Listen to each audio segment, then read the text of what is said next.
What are you doing? Are we live? Hey, we're live. What's going on, tree family? All right, I'm gonna give y'all a minute just to click in and go ahead and start filtering in. There's Lucas, I see.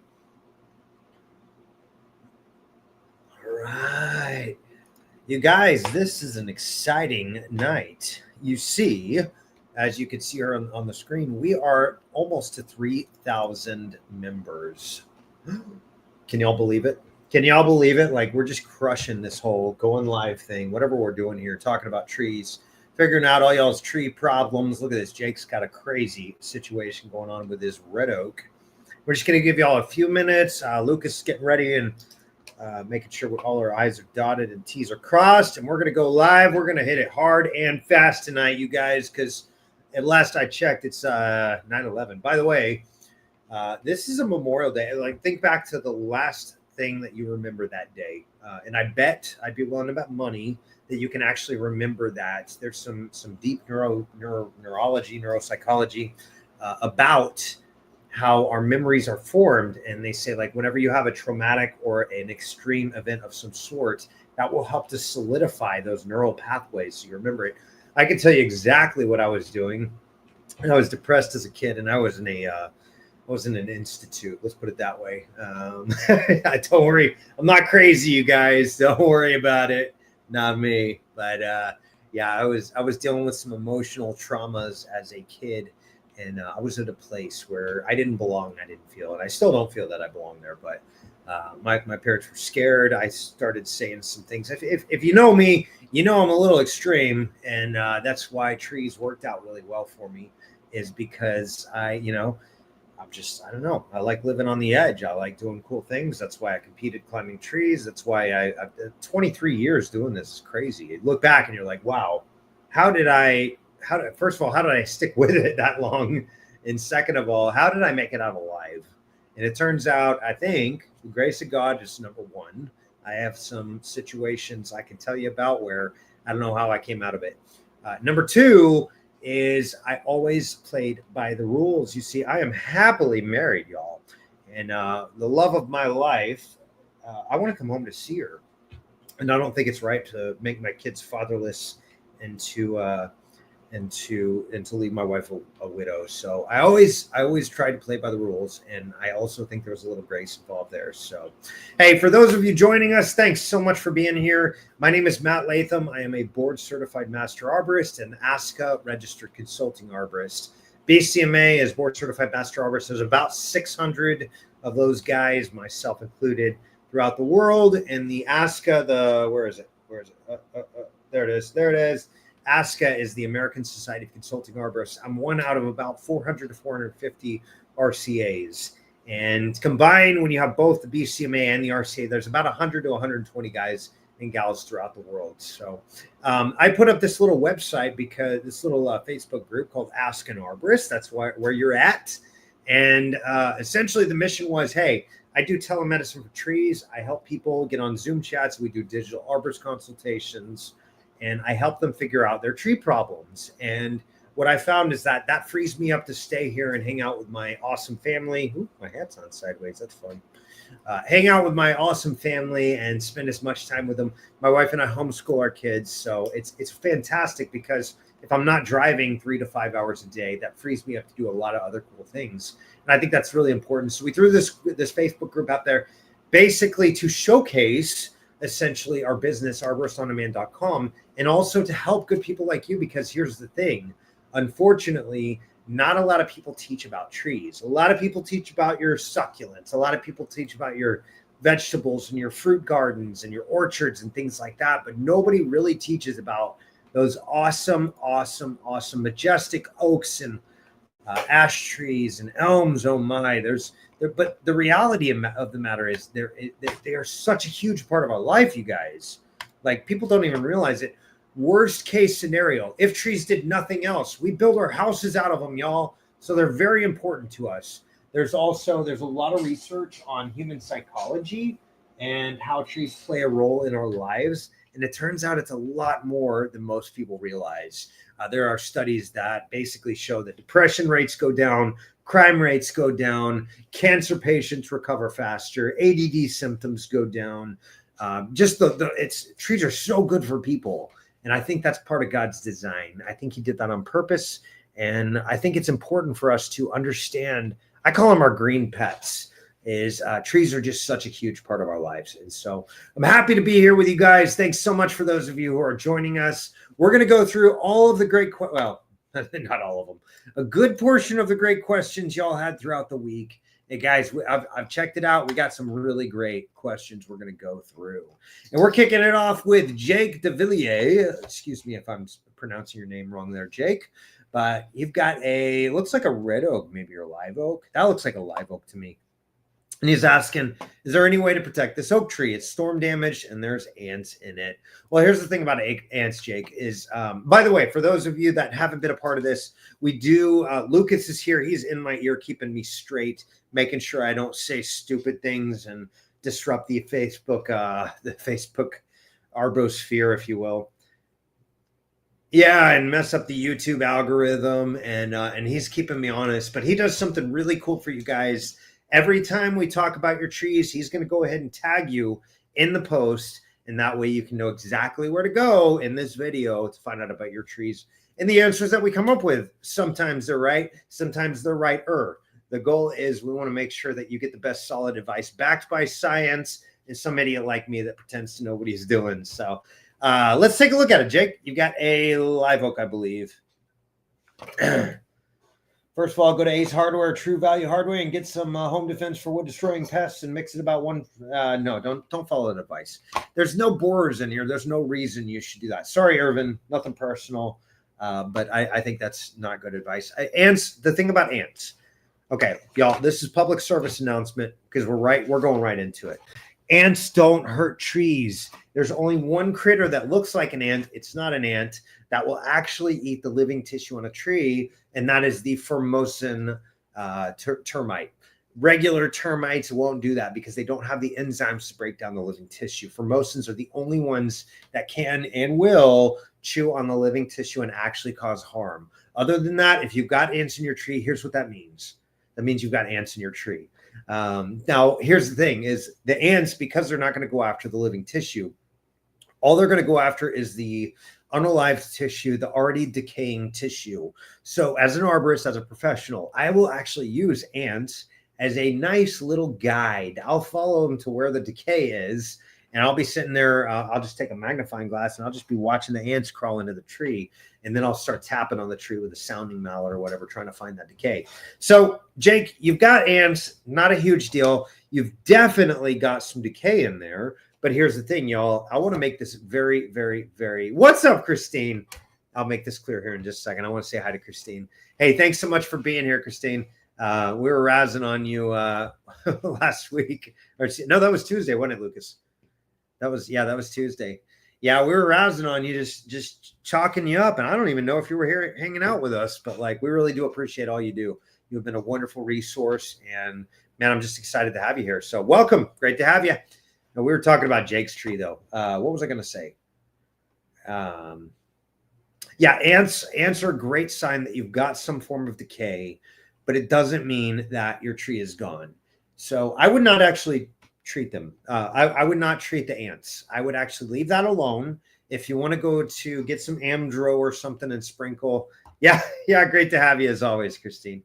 Yeah, sprinkle some ant bait in there or whatever, but it's really not a big deal. What they're doing is they're living in the internal tissue that's already decaying. So you really don't have to worry about that. Again, if you've got Formosan termites, you do have to worry about it. Treat those. But if you just got ants, I will use that as just a general guide to tell me where the hollows or where the decays are. I really don't see it as a deal killer. You do have, oh, I said the K word, didn't I, Lucas? You're supposed to stop me, man. What are you doing? Oh, okay, I can say kill, apparently. No, I did say Kill. I definitely said that. I just said it again because you said it was okay, but it wasn't that. That's okay. DK. No, I said kill. I was talking about ants being dead. Oh, I said the D word too, didn't I? My bad, guys. Sorry, Facebook. Sorry, YouTube. Hey, y'all do me a favor. I'm going to need some likes. I'm gonna need some likes so we counteract all the bad things I just did. If y'all are watching this, do me a favor and hit the like button. That'll hopefully redirect it and get this video out there. All right, so we have wasted way too much time. Jake, you don't have to worry about it. What you can do is you can add some nutrients to the tree. Humic acid and molasses are very good resources. Let's see if I can find that. There we go.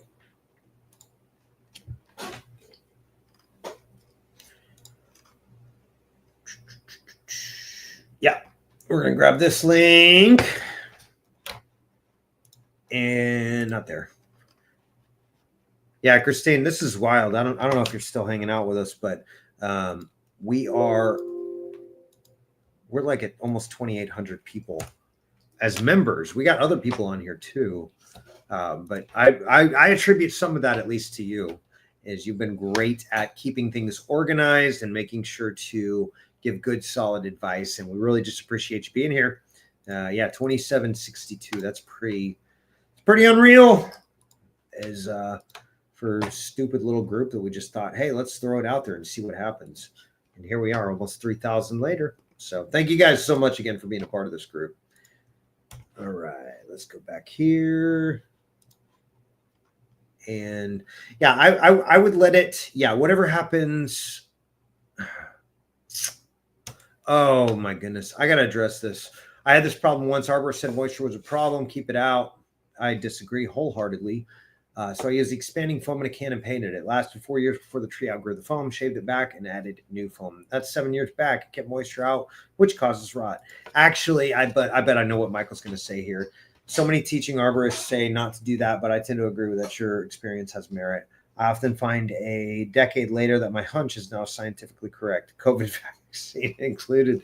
Hey, I didn't say it, Michael. You did. But you know. Yes, yeah, no, Christine, you've been a great part of that. Christine's one of our moderators, by the way, y'all. And she has just been helpful so much. She's been just soaking it all in. She's some genius PhD, I think. Some trying to solve cancer. And we're just a bunch of idiot arborists. So maybe you could teach us a few things too. And I'm open, Christine. Let me know if I say something stupid or biologically inaccurate. But yeah, again, thanks so much for being here. You're awesome. All right, so anonymous participants talking about is my small pin oak. I can see that by those leaves, those very pointy leaves. It's about 2 years old. I have another what appears to be a smaller oak tree sucker. I assume started to grow. Is it okay to leave the smaller tree, or should it be removed?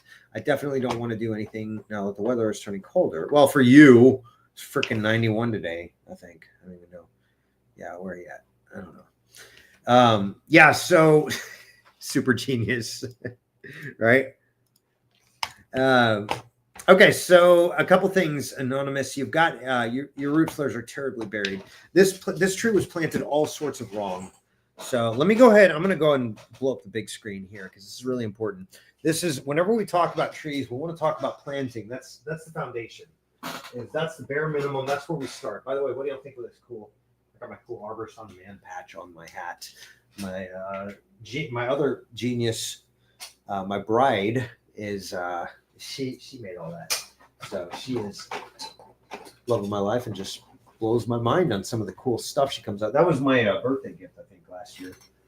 And that was a cool birthday gift. I'm not gonna lie. Custom stuff like that is awesome.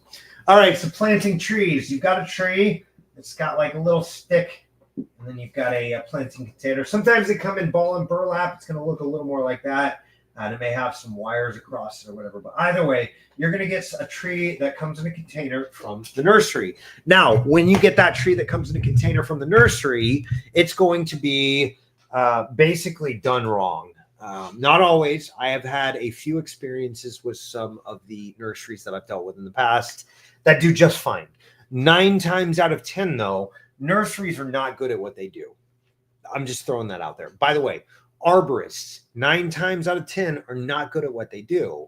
This is a big pet peeve of mine in my industry, and this is why I want to see my industry regulated, because right now we're like one of the only trade services that's completely unregulated. Outdoor living is kind of similar, although you've got plumbing and electrical involved with that. Typically those are regulated, but arborists except in 7 states across the United States, are not regulated.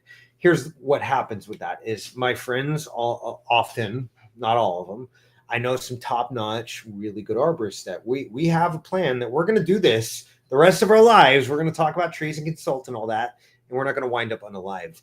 I also know friends of mine that are unalived because of trees, and so that's not good. They've all got families. We have ministered to some of their families. We have talked about them and debriefed some of the accidents that they've come across. And the goal is we want to make sure that all of us come home to our families every night. So we need to be regulated. Well, here's the thing. We actually have standards. Let me grab a thing real quick.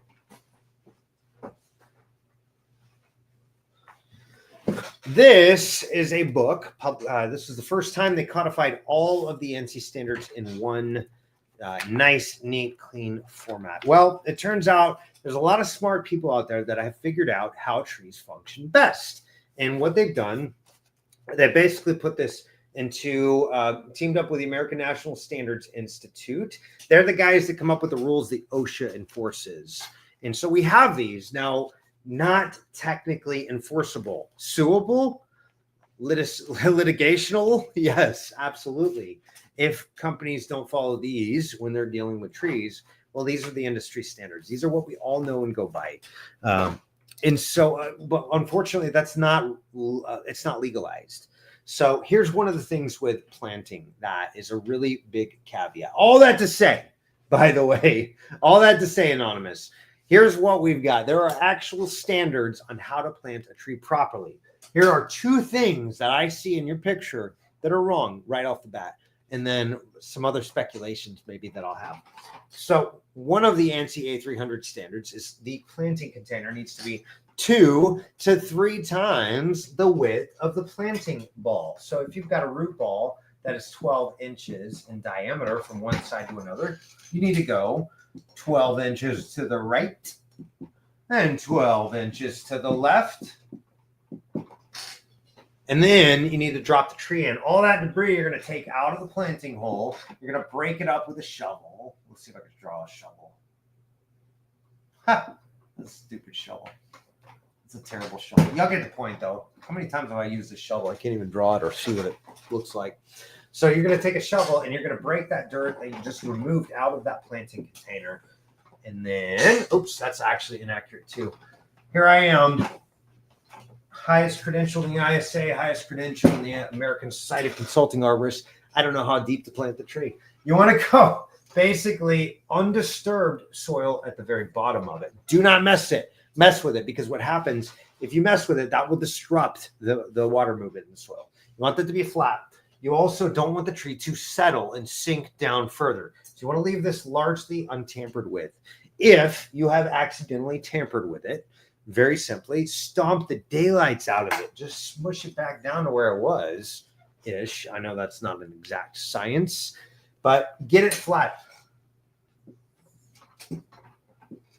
Right. What Lucas said is like stab a bunch of holes in the ground so you can aerate it with a screwdriver, I think, something like that. I don't know. He's talking some mumbo jumbo in my ear here. He heard that. Okay, so Anonymous, there's your first roll. You want to go 2 to 3 times. So if you got a 12-inch root ball, go 36 inches wide.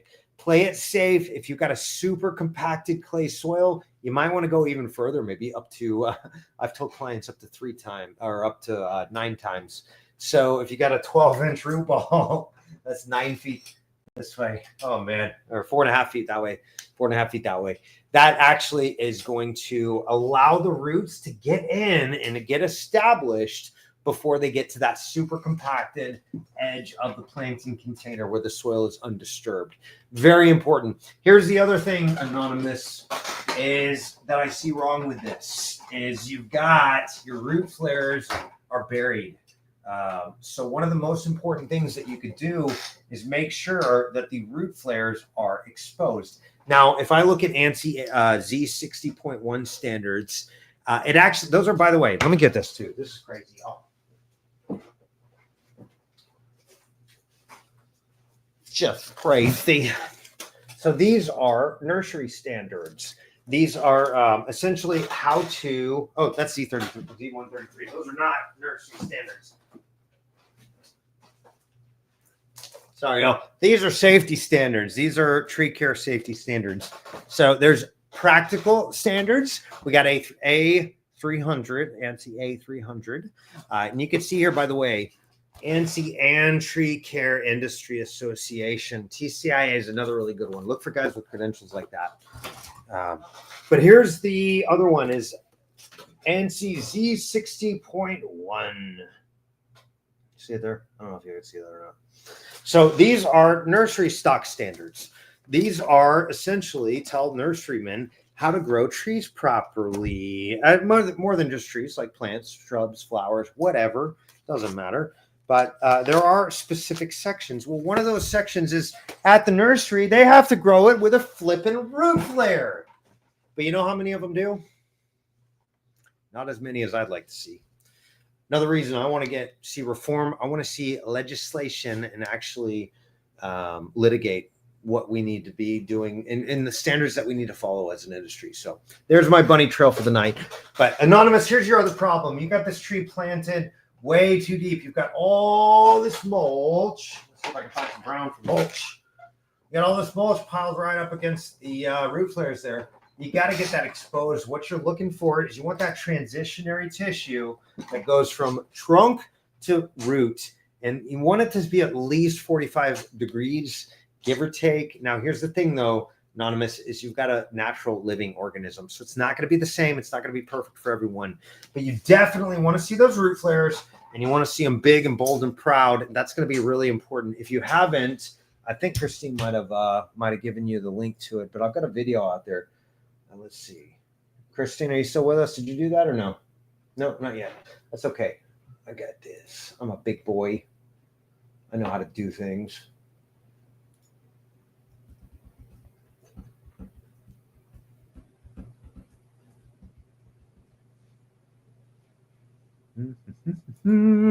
Content.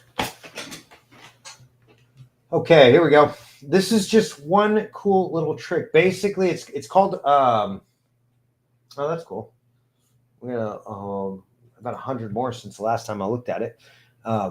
It's called radial trenching, and yeah, you've got to get what is that snippet? You've got to get the okay. So we talked about the root flares being buried. We talked about the planting hole too deep. Here's the problem with that is when you've got a root flare that is buried far too deep, root flare is buried deep and the planting hole is too tight, what'll happen is those roots get to that place and they start to wrap around because here's the problem is water goes from high pressure to low pressure. Always. This is why sponges work. I don't remember for this one. Oh, that's okay. I posted the link, Christine. Thank you, though. Okay, so water always wants to go from high pressure to low pressure. And if you remember back, that's back to like 6th grade or whatever science where we learned about diffusion and osmosis. And so water always wants to go from high pressure to low pressure. When you've got a situation where the water does not, where you've got a brand new planting hole, and then you've got hard compacted clay here. That hard compacted clay is really, really tight. And this was usually a perfect growing environment for the tree because those nursery guys, these guys right here, want to get a product that they can put in your front yard very quickly because it turns out that's how they make money. And I don't know about y'all, but I liked. Oh, okay. Lucas is telling me to shut up and move on. Yeah, no, we were going over basic tree biology. He said it nicer than just shut up. He said wrap it up. Okay, that's fair. Right on. No, he's absolutely right. Thank you. This is why he gets paid the big bucks. And he's great at what he does, by the way. Not just this, he's my marketing guy too. He's amazing. We were just talking about some cool AI stuff we're working on. Anyways. All right, so we're moving on. He's got a good point. We talked way too much about planting and tree biology and new plants and all that. Let's carry on. So Sage asks a great question. Does anyone know what these indentations on our water oak is? Thanks in advance. Well, Sage, I got two guesses. One is going to be a water mold fungus. Looks like you're in Louisiana, so that is very possible. I don't know where Mandeville. Let's look it up. Oh goodness. What's up, guys? Y'all should be looking at the tree, not me. That's weird. Get out of here.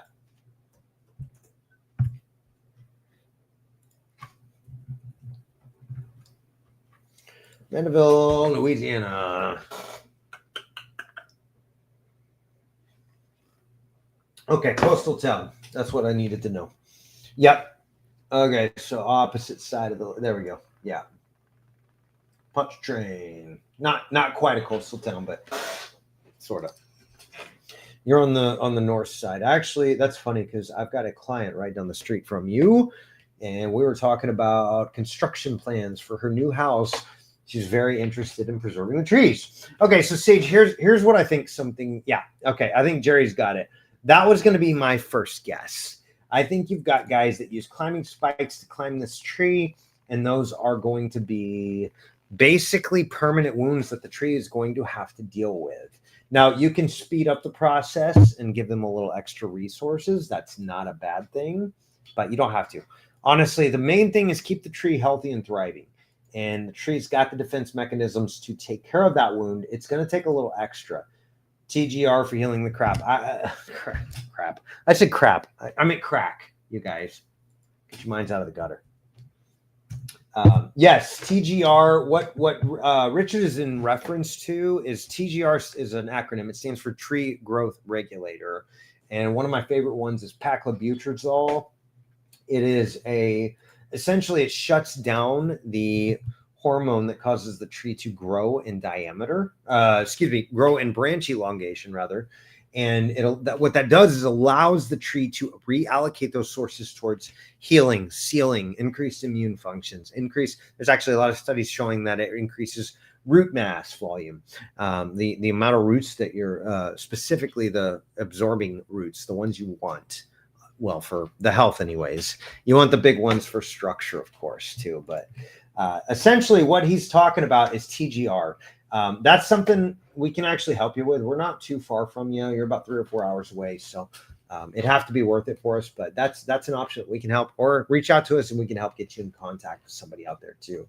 I do know some guys in like Beaumont area that are a little bit closer even. So Sage, it's not a big deal. Make sure the hacks don't ever touch your trees again. But that's what I think is going on. The only other option I can see is maybe a Phytophthora or something like that. But the consistency is just spot on. Like somebody spiked those trees, and that was just so rude of them. So don't ever hire them again. Fire them without pay. Don't let them come back on your property and damage your trees, because clearly they either don't know or don't care. And if they don't care, we'll poo-poo on them. Let's hire people that care. Let's feed the guys that are out there helping people out with their trees, not the ones that just are out there to make a quick buck. Even if they're cheaper, it's not worth it to your tree. So hope that helps, Sage. We are moving on. All right. Anonymous is saying, my flowering cherry isn't doing well. It has lines in the trunk and branches and gummy-like substance in blobs on the branch. Oh, no. I know what this is. The tree is about 10 years old, and we'd love to save it. Is it fixable? Any advice is appreciated. I believe cherries are in the prunus. Hold on one second. I got to do a little research, y'all. 1 second.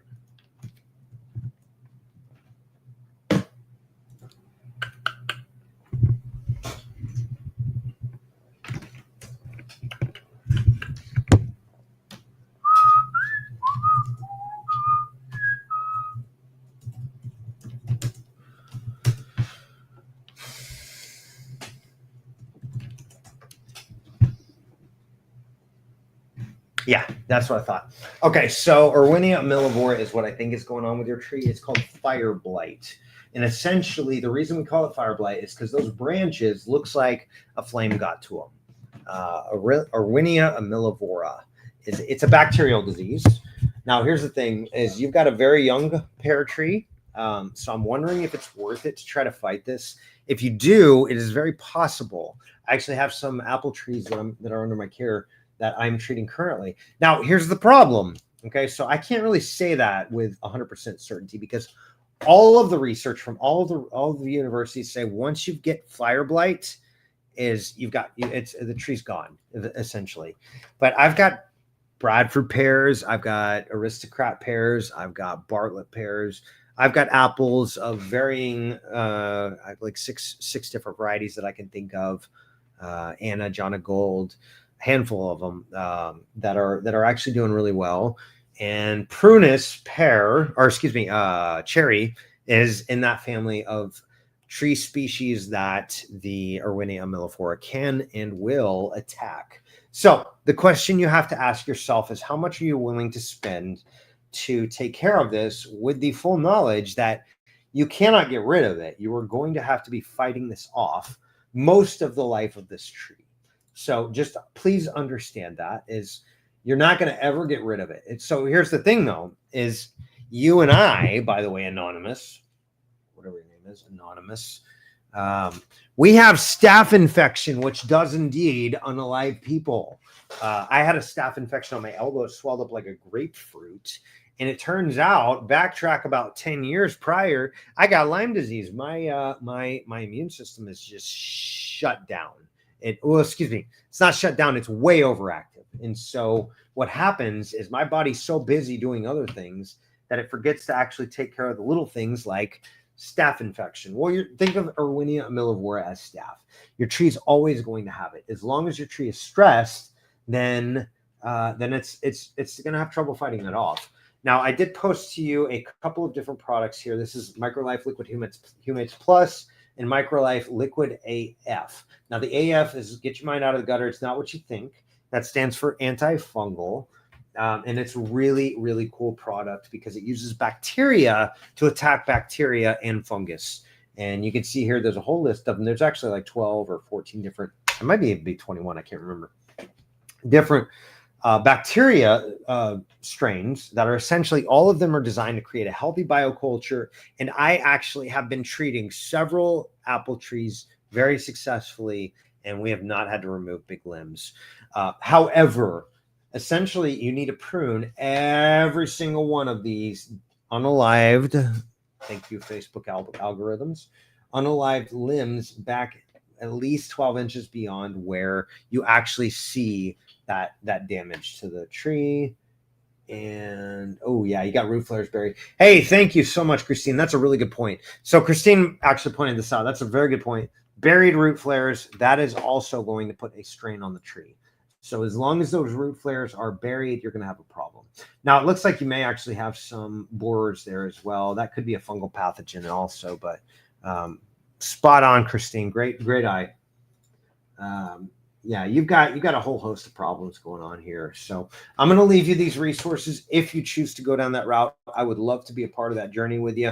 I really wonder if it's worth it though. So that's just something to think about, is you might be spending a lot of money, a lot of time, energy, and efforts into this, and you may still lose the battle. So just be aware of that. But if you want, I'd love to help you out.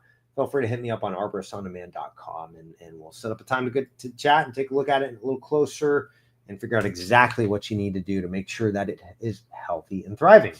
We're moving on. Hannah Kane says these are growing in an old field in Swansea, South Carolina. Anyone know what they are? I'm so sorry, I don't. Yeah, those are beautiful flowers, though.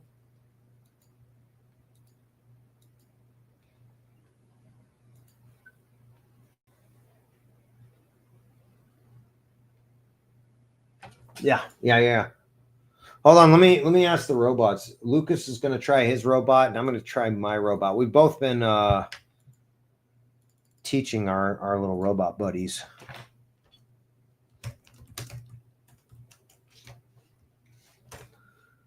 Oops. That's the wrong thing. All right, let's do this. Copy.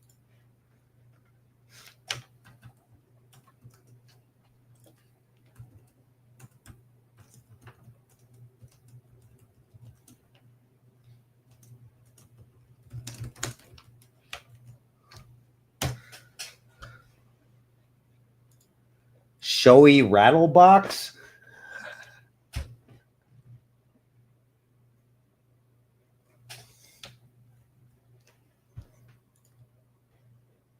Spectopicabulus. I have no idea what you're saying, dude.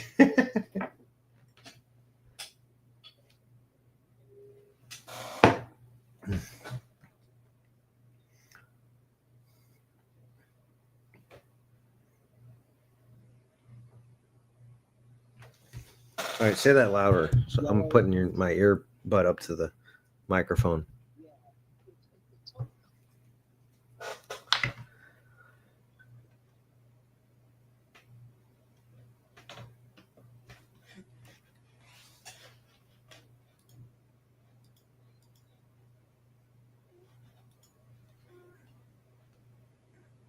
I got Juncea, Juncea, a legume cover crop. So it sounds like it's something in the crotalaria, however you pronounce that family. I'm not sure exactly. Lucas is getting a different one. Crotalaria. What was it, Lucas?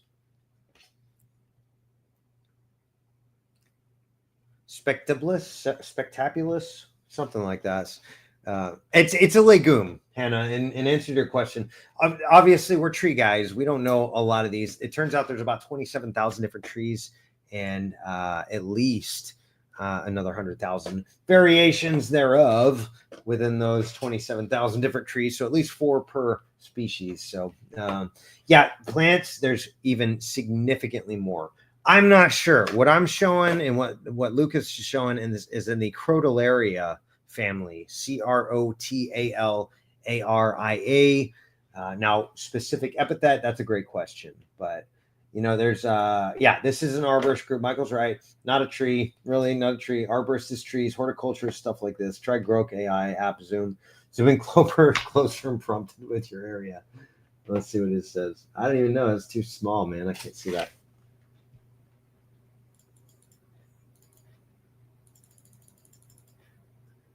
Yeah. Well, she did say no. She didn't say University of South Carolina. Okay, Swansea. Let's see.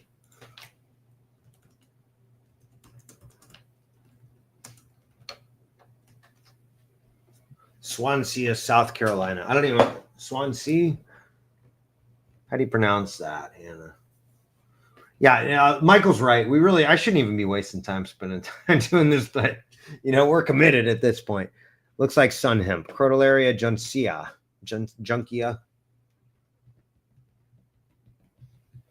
Anyways, I'm going to move on, Hannah. I hope that helps. But yeah, it looks like it's in the crotalaria family. It's my best guess, anyways. So I'm going to turn the AC on because it's getting hot in here. Spectabulous, whatever it is. Any thoughts on this? So Jennifer's asking, any thoughts on this red oak? We are in South Texas. Welcome, my neighbor, to this group. We are also in South Texas, not the south part of Texas. We're in like the almost Louisiana part of Texas, little town called Houston. You might have heard of it. Jennifer, that looks like a water issue to me. Either too much or too little. I would be willing to bet money too much because of the fungal pathogens that are going along with it. You've got some leaf miners here too, and it looks like some aphids or some sort of sucking pest on there. But I don't see this as an unalived tree yet. I see it as an extremely stressed tree that if you don't do some things to get that water moving a little more freely in the yard, then you're going to have some real problems. I would recommend this. By the way, South Texas, this is my turf. We have this lovely clay soil. I don't know, Jennifer, if you have the if you have the same soil that we do here in Texas, but this is a really yeah. Root issues, homie. Sell me that fee. That's funny, Adam. Adam's a great arborist, by the way. I've known him for years and years and years. We've been hanging on the face webs here. Great dude. He's a great arborist too. Knows his stuff. So we're honored to have you here, Adam. Thank you so much for being here. And also, homie, you got a root issue, Jennifer. I can say homie, right? Because that's my wife's name. You got a great name, by the way. And yeah, so homie, there you go. You got a root issue or soil issue. I would say is more the issue. But do me a favor, if you can, text me some pictures or drop a link here of the root flares right at the base of the tree. I do want to see what's going on there because that'll tell me a lot. But I think you got either too much water, not enough water. Oh, too much water. Bet money. I would bet money, y'all. Okay, so you got to get rid of those boxes. That is just so terrible. I know those guys, you paid a lot of money to do that. Unfortunately, it is always, all your trees they're all stressed. Look, that one's got a little good growth. That one's got even better growth on the bottom, but that's another problem in and of itself. You're probably going to see the same thing. These red oaks or pin oaks or whatever they are going to want to grow out versus up. Well, that's a problem. When genetic programming says that red oak should grow straight up with a columnar type of canopy. And so when you see that real wide growth on these not live oaks, that's what's going on. You got a stress issue. I think Adam's absolutely spot on. You got a compacted soil. You probably got a nutrient deficiency. That humate, the Humates Plus is going to feed the beneficial bacteria and microbes and fungal. You probably heard the term endo and ectomycorrhizal fungus. I don't know. Sorry, wrong. Poorly drained soil. Bingo. Joshua, not anthracnose. I'm sorry.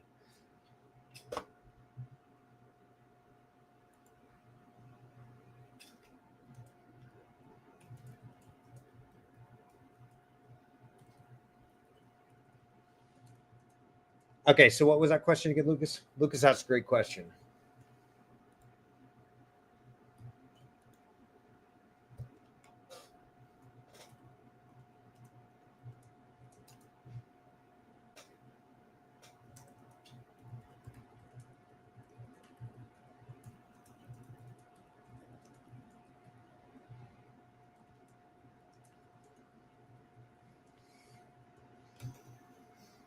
Yeah, so he's asking about like the critical root zone, right? Right underneath where the drip zone is.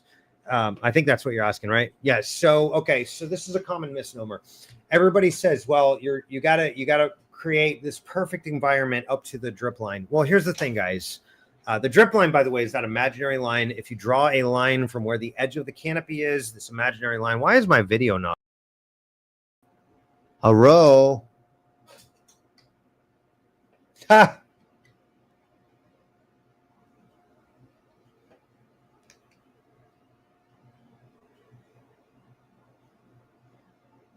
Okay, so let's just, I'm going to forget me. I don't need to be here anyways. Y'all don't need to look at me. Y'all stop looking at me. Hello? Hello? Maybe it's an issue with my...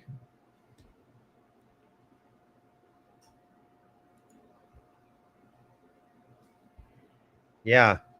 Hey, y'all, we're having technical difficulties. Jennifer, I just posted a link to my my website. I grew up in Plano, actually, and I know the Collin County trees very well. I know exactly what they did to that soil when they built the house. It looks like a brand new house. And hit me up if you want to take a look at it. If you don't want to take a look at it, I posted a few great products there. Those will start to slowly over time create a much, much, much, much better environment for your trees to grow in. And so I think that's going to be really important is you've got a soil problem. Whenever they built the house, they done messed up that soil. It is so bad. And so, and I don't know that. I'm not looking at it, but Christine actually made a pretty good point. Says, that's some pretty grass you got there. That's not exactly what she said, but that's really pretty grass. Y'all, that's actually one really big sign for me whenever I'm looking at trees is I look at the surrounding plants because everything is using the same soil as its growing environment. Most of the time when you see real pretty grass like that, y'all, is there's a reason for that. Most of the time it's because you're putting herbicides in there to keep all the not so pretty. I'm using air quotes. You can't see me, but I'm using air quotes. And a lot of times they'll actually put those broadleaf killers in the ground, which will also stunt the ground. It'll also destroy the microflora in the soil, and it will just create a very, very, very, very, very unhealthy environment for the trees. Where am I, you guys? Looks like your camera was unplugged. Plug it in or select a different camera. Click the camera button to turn it back on when you're ready. Where's the camera button? Supposedly there's some camera button. Hello. Oh, here we go. Y'all see me? Hello. No. Wrong camera, doofus. I'm talking to my computer, not you guys. Y'all are awesome. Doofus. Hold on. Maybe I can get this one to work. What's up, guys? Hey. So I got this cool little Logitech Brio. I also damaged it already. It's already broken like a month later. Okay. Y'all can see me. That's what matters. Awesomeness. I don't know how to get my brio back. This is a much worse camera. I'm looking at me now. I'm like, man, that guy needs to like take care of himself a little more. But it looks okay. Lucas is telling me that's an accurate assertion. He's telling me that's an accurate diagnosis. I need to take care of myself better. So you know, hey, let's talk trees, y'all. Okay, so Jennifer, you got a soil problem. Those guys are right. Adam's right. Joshua Tree Experts is right. I do not think it's anthracnose, though. That's the only caveat. But other than that, I think these guys are spot on. Follow that. Buy that stuff. If you can't get it from me, get it help somewhere. You know, it's the old Carter commercial. I just love those. It's like, hey, listen, I'm in this. I want to help you guys, but you know, I have my expenses, and I charge a little bit more for the microlife than like a little bit. It's not much because I have to meet certain margins, and it just has to make sense financially. But if you want to buy it, it's right there. If you can't get help from me, please get help somewhere. There's your Carter commercial for the night. All right, we're moving on. Finally. All right, so Claudia is asking, hello, I'd like some advice on relocating this tree so my neighbor stops harassing me. Her pool is 16 feet away, and she claims it might damage her pool. Well, I'm sorry, Claudia. She's wrong. She's exactly wrong. That is, why would she say that? That's so dumb. 16 feet away on a freaking papaya? Like, come on. She's so silly. Hey, listen, if you need an arborist report, hit me up. I'm willing to do that at a deep, deep discount because I want to shove it to your. I want to tell your neighbors to shove it, but actually do so in a manner which they can't refute. So yes, yeah, Patrick's right, Pedro's right. It's not going to hurt. Yeah, certified arborist right here, yo. Another arborist, Patrick Bosey. You and I have had our differences, but you're spot on here, buddy. If you go move it, you'll lose up to 80% of the roots. Leave it there, or take the chance. Yeah, neighbor is delusional.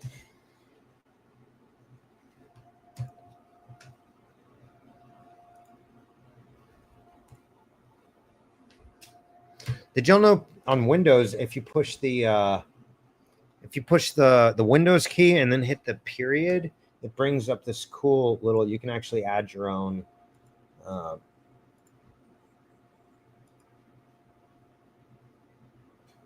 can do emojis right there.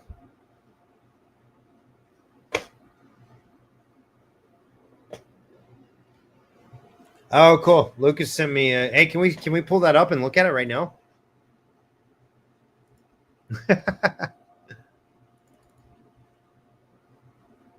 Yeah, I know how this works.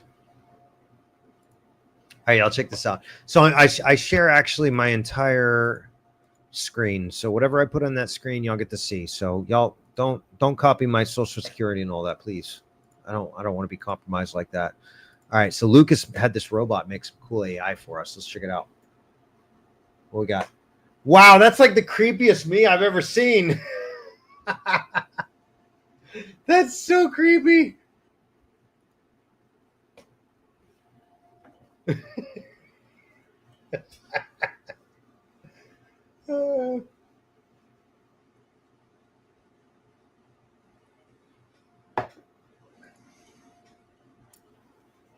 No, look how it's pouring. It's pouring out like the side of the bottle. That's wild. AI robots are not ready to rule the world yet, y'all. All right, we're going to move on from that. But Claudia, yeah, let me talk to them if you need to. We'll get on a little digital arborist consultation. I can tell them exactly why that is a wrong statement, that they do not have to worry about it damaging their pool whatsoever. It's a papaya, you guys. It's a papaya. Like, come on. The roots are not going to get that beefy. However, I do want to say this, Christine, that's brilliant, spot on. She's got better eyesight than I do, clearly. She says rocks at the base probably should be removed. And I think you're spot on. Absolutely. Well done, Christine. Great eye. And yeah, tell your neighbor to shove it. There's nothing they can do to your tree anyways. If they do, call me, because that means they probably poisoned it or something, and we need to sue them. So hope that helps. We're moving on. Shan's asking, Shan or Sean? Sorry if I'm mispronouncing. Shan Powell. Sean? I don't know. Sorry, but I'm terrible. Okay, so he's asking, would anyone be willing to educate me on what is happening here and how to possibly save my friend? Well, first of all, trees are not good friends. They bark at you all the time, and you really gotta you really gotta get to the root of the problem in order to have a good friendship there. Okay, so oh, I did it again. That's so funny, y'all. Lucas is he's razzing on me right now. He's like, "What an idiot, man! Why would you say those stupid jokes?" I think, Shan, what you got is a water problem. It looks like your soil is very saturated. It looks like you got rabbit poop on the top there. I don't know what that is, but he said waka waka. Okay, not the bark pun. Oh yeah, oh yeah, yeah. Hey y'all, let's make like a tree and head out. Anybody get it? Get out of here, he says in the Christopher Walken voice. All right, so we've got a arborvitae, I believe. Yeah, it looks like arborvitae. You've got a water issue, Shan. Your friend is drowning. I think the yeah. That's funny, Christy. I think you've got too much water on it.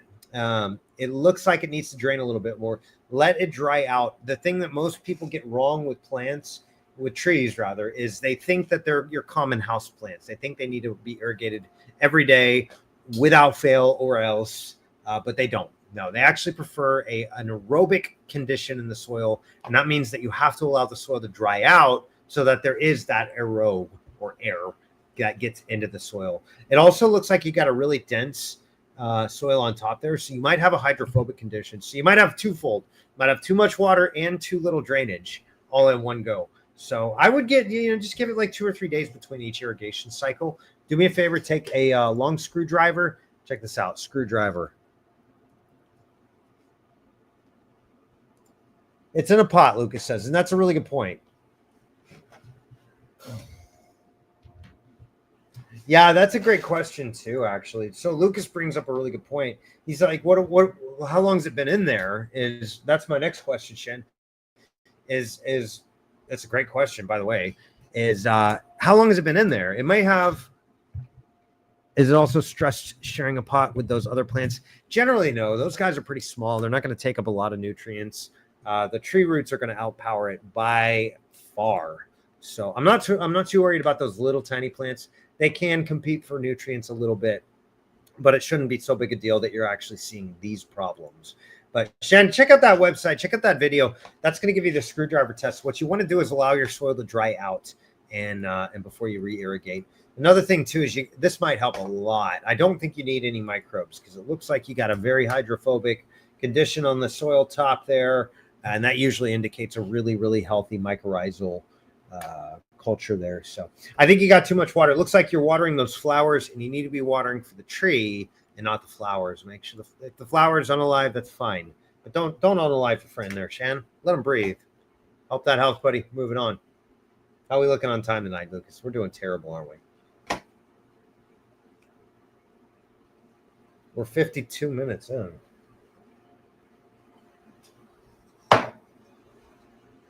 Lucas says I'm doing a terrible job. All right, so he says 3 to 4 minutes per. He's going to set a timer. Let's go. Any help or advice on these trees to make them survive will be greatly appreciated. I don't know what to do.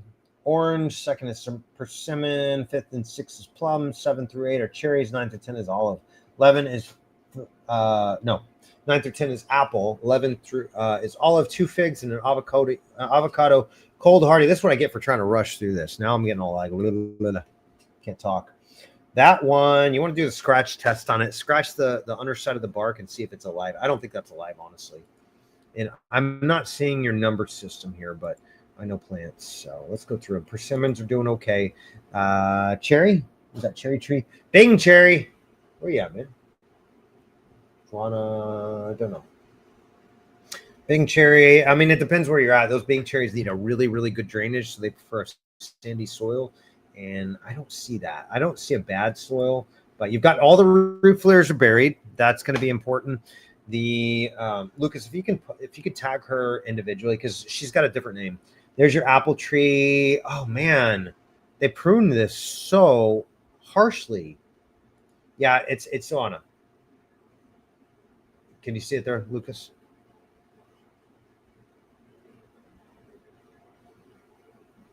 Did you tag her in like her name, or did you do anonymous? There's Olive, by the way. No, tag her individual. That's what I'm saying is like find her name, tag her name. Do you see it? XHO8. Well, just do your research, man. I want to keep it anonymous. Here's your fig. Yeah, here's the thing, Miss Anonymous or Mr. Anonymous. You've got all these trees are all sorts of planted very, very, very wrong. Lucas, if you wouldn't mind going back to like the beginning of the video and tag her or timestamp that at like 10 minutes, I think it was, is we were talking about how to plant a tree properly. Excellent. Citrus is going to need good drainage. By the way, if it's cold where you're at, it's not good. It's really not good. I think you're in Texas here. It really looks like Texas homes, but that could be anywhere really. Doesn't it? I'm from Texas, so I can say that. Yeah, yeah. Oh my goodness, Christine, brilliant. Yep. Radial trenching is going to be your best friend. There's so I know you're trying to be anonymous, but my bad. You got a cool name, so I just can't help myself. Anonymous is a great name. Lucas is saying he's going to name his firstborn Anonymous. I don't think that's a good idea. Yes, I think Christine's absolutely right. Radial trenching, you're spot on as always, and that is solid advice. So do that. And here's the other things on Anonymous. Lucas, where'd you go? It says you're offline. That's so weird. It does this weird thing where like sometimes it tells me I have 0 people watching when I know for a fact Christine's here, my wife's here, and Lucas is here. So that would be, my math is right. I think that's 3. At least 3. Oh, look at this. This is brilliant.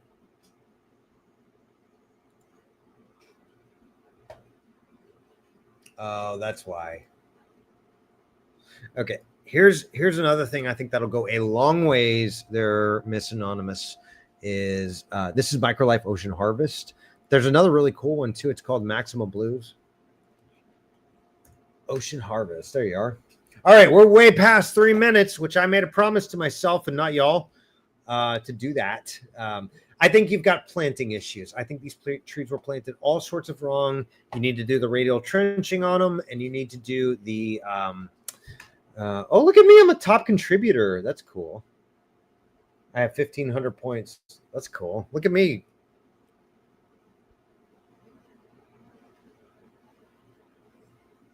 Yeah, not a single one of these trees has the root flares exposed. Let me do that too.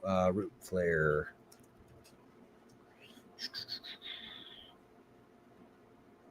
Well, the radial trenching helps. The root flare excavation is slightly different. Lucas brought up a pretty good point. I want you to do both of these things, Zoana. Or Anonymous. Oh, you can't even see me there. Wait, there you are. Is that obvious, y'all? Or was that pretty subtle? I'm usually pretty ninja. He said I'm a pretty ninja. That was rude, Lucas. You took that and ran with it too far, man. You didn't have to go that far.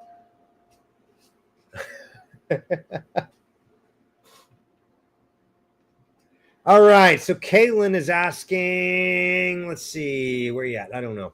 Look down and saw these spots all over the leaves of one tree. Any idea what it is? The leaves are like this all the way to the top. I do believe you've got a leaf miner.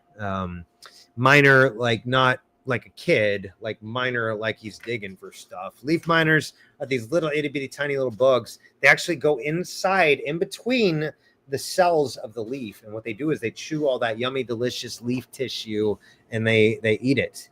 And so they basically skeletonize each individual cell. Tiny, tiny little critters.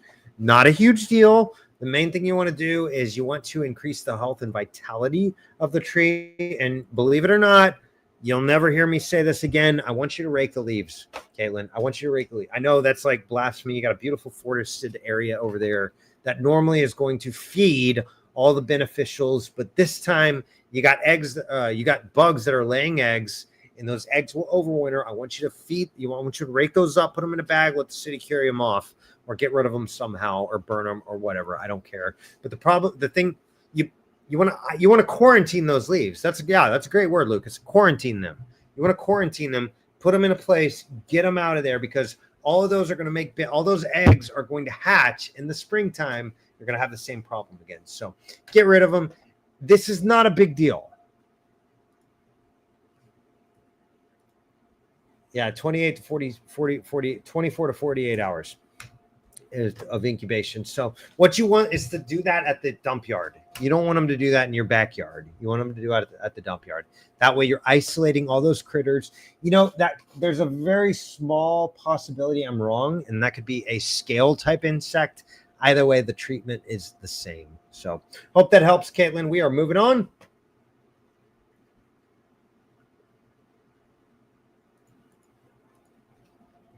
Well, the problem with those guys is they're internal, Lucas, and they're not on the outside. You can't spray them with Dawn and on the livum. You have to get it systemically, and so that's why you rake up the leaves. Treat the tree, Caitlin. Take care of the health and vitality of it, but you don't want to, like, you're gonna have to take care of the health, and then you're also gonna have to make sure to rake up the leaves, because otherwise they'll just lay their eggs, they'll overwinter, and you'll have the same problem next year. So that'll be an issue for you.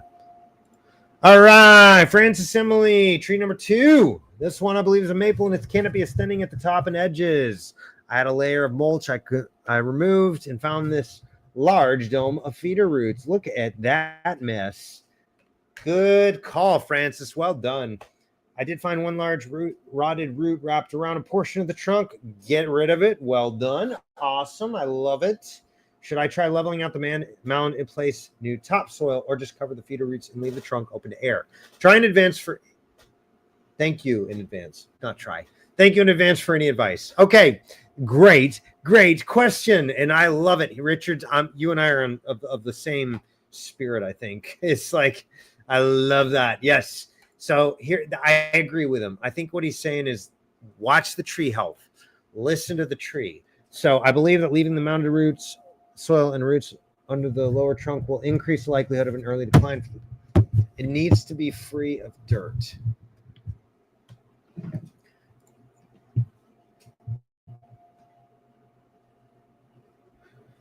Oh my goodness. Yeah, Francis. Well done. Francis, right? Miss Emily.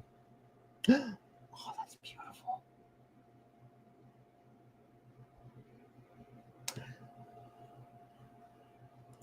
All right. Oh my goodness, Francis. This project gets me really excited. I love this.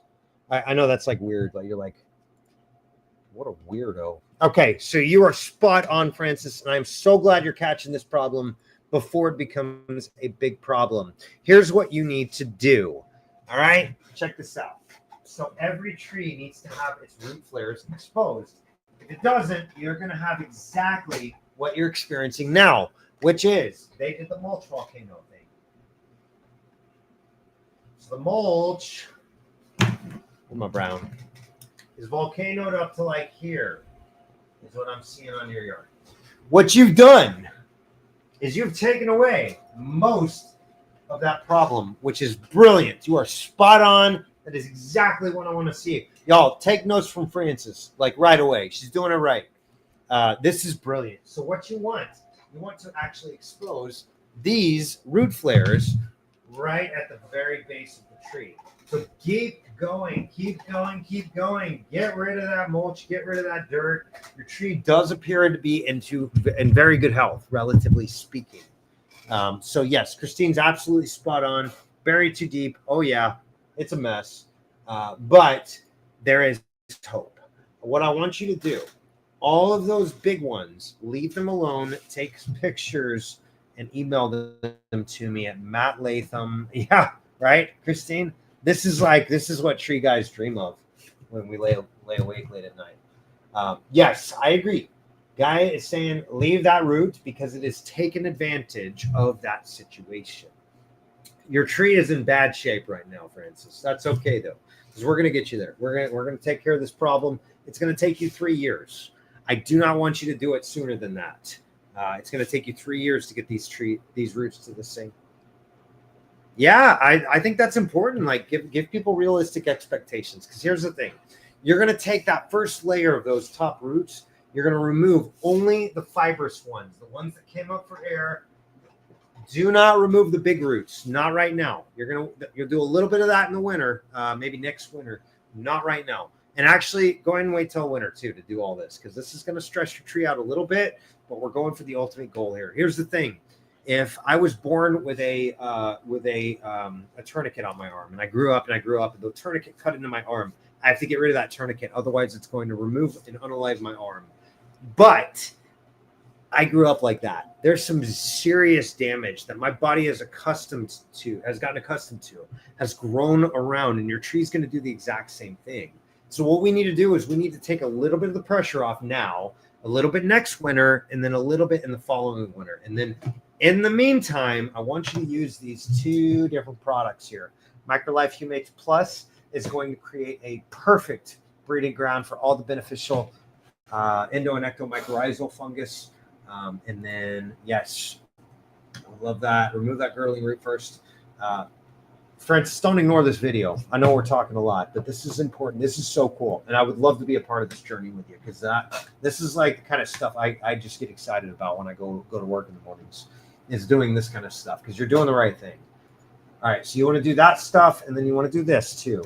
This has some specific things like seaweed extract and fish emulsion, which will indeed act like a root stimulant. And it'll actually help your, where do we go? It'll actually help redevelop those roots that you're removing. We'll talk about that in another episode, but yes, that's important. Seaweed actually acts like a root stimulant. It does add nitrogen, but it does it in the right places, and it's actually a slow release type of nitrogen as well. So y'all know me, not a big fan of putting nitrogen down in your ground, because quite frankly, 78% of the air that we're breathing right now is nitrogen. So if you've got a healthy bacteria in the soil, those little critters will go to work, and they will fix nitrogen out of the air, put it towards your roots. Tree will take it up in a form that they can. What were you saying, Lucas?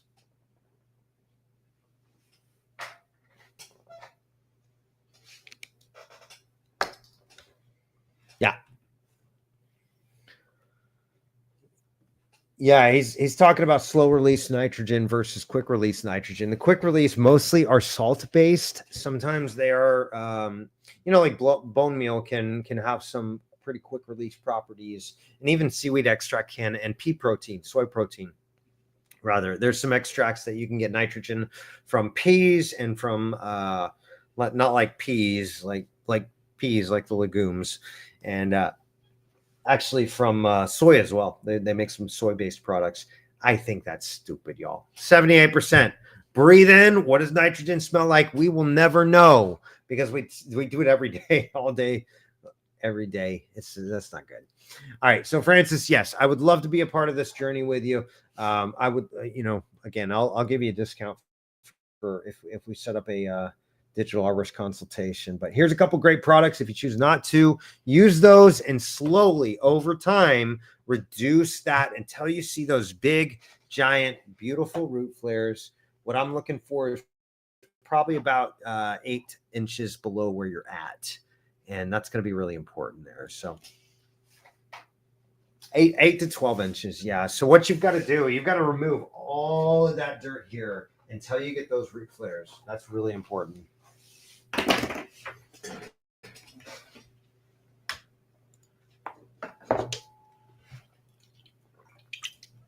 Yeah, I agree. Yeah, I think you got an uphill battle, Francis. But hey, if you're willing, that's a cool tree, and I think you'll get many more years of joy out of that tree if you play your cards right and you take care of all of it. So it's a long process, but David, great question. I think he posted anonymously up here too. I thought I did a video on that. If you really treasure the tree, call a professional. Ask for credentials. Everybody thinks they're qualified these days. Just ask Facebook. Amen, sisters. Yeah, Darcy. There.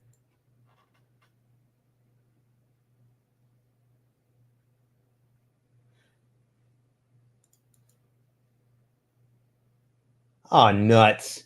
You got me distracted, Lucas. No, I didn't. I pushed buttons too much. Hold on, y'all. Let's get back to it. Where were we? September 2nd, I think. I think we got almost a whole day out of the way. Yeah, you and me both, brother. He said, I'm just a troublemaker. I was like, you don't know who you're talking to, do you?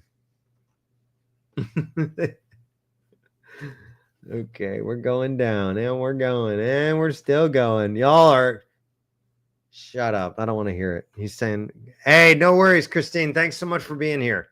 We'll see you next time. Yeah, have a good night. Yeah, I know we all got to go to work tomorrow. I got a Bible study at what 6:30, I think, in the morning, 7. So I hope y'all appreciate this. If not, then too bad. I'm gonna keep doing it. It's for the good of the people. Y'all ever see the aviator? It's the way of the future, the way of the future, the way of the future. A little bit longer, he said. That's what she said. Y'all, I'm gonna have to put in another day here. Yeah. Y'all are killing it. Y'all are crushing it. I will get caught up one of these days.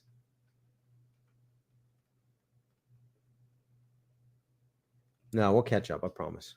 We're going to get through this together, y'all, together. Okay, so we already talked about this, David.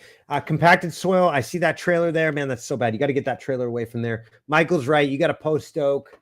I saw that earlier. And yeah, compacted soil all the way. Your best bet is to decompact that soil. Mulch, compost are your best friends here. Humic acid is great. That will actually help a ton to restructure that clay. Any post oak with lots of compaction is concerning. I agree. I'd like spot on, Michael. All right, we're moving on. Nick's asking, we're considering capable of beech tree on the edge of our property. It's in decent health, but we want to try to protect our house and enjoy the shade the tree gives our back deck. That's fair. I love trees, and you can actually do things like this to keep them structurally sound, even when you have structural weaknesses. Is a question number one.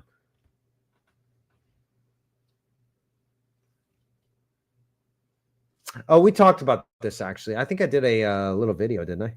Yeah, I did. What's up, buddy? Okay, check this out, y'all. This is crazy.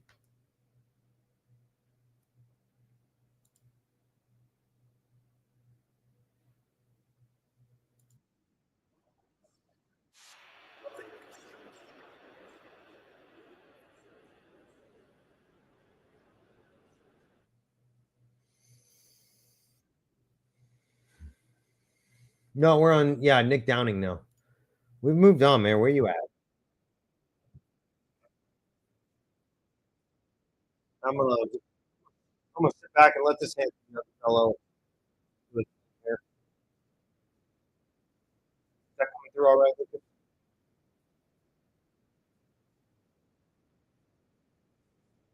No, we already did that one. I did a video for that.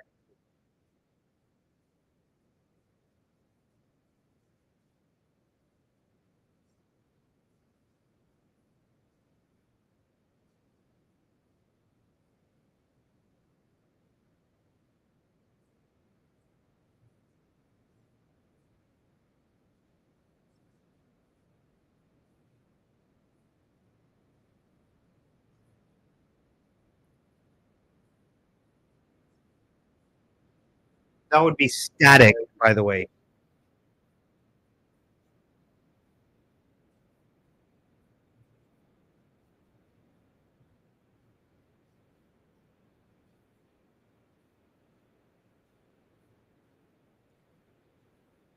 You don't see that, all right?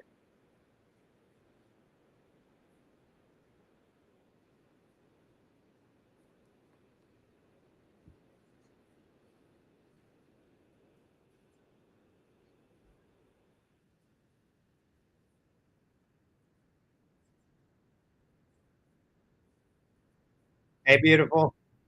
Oh, that's my bad.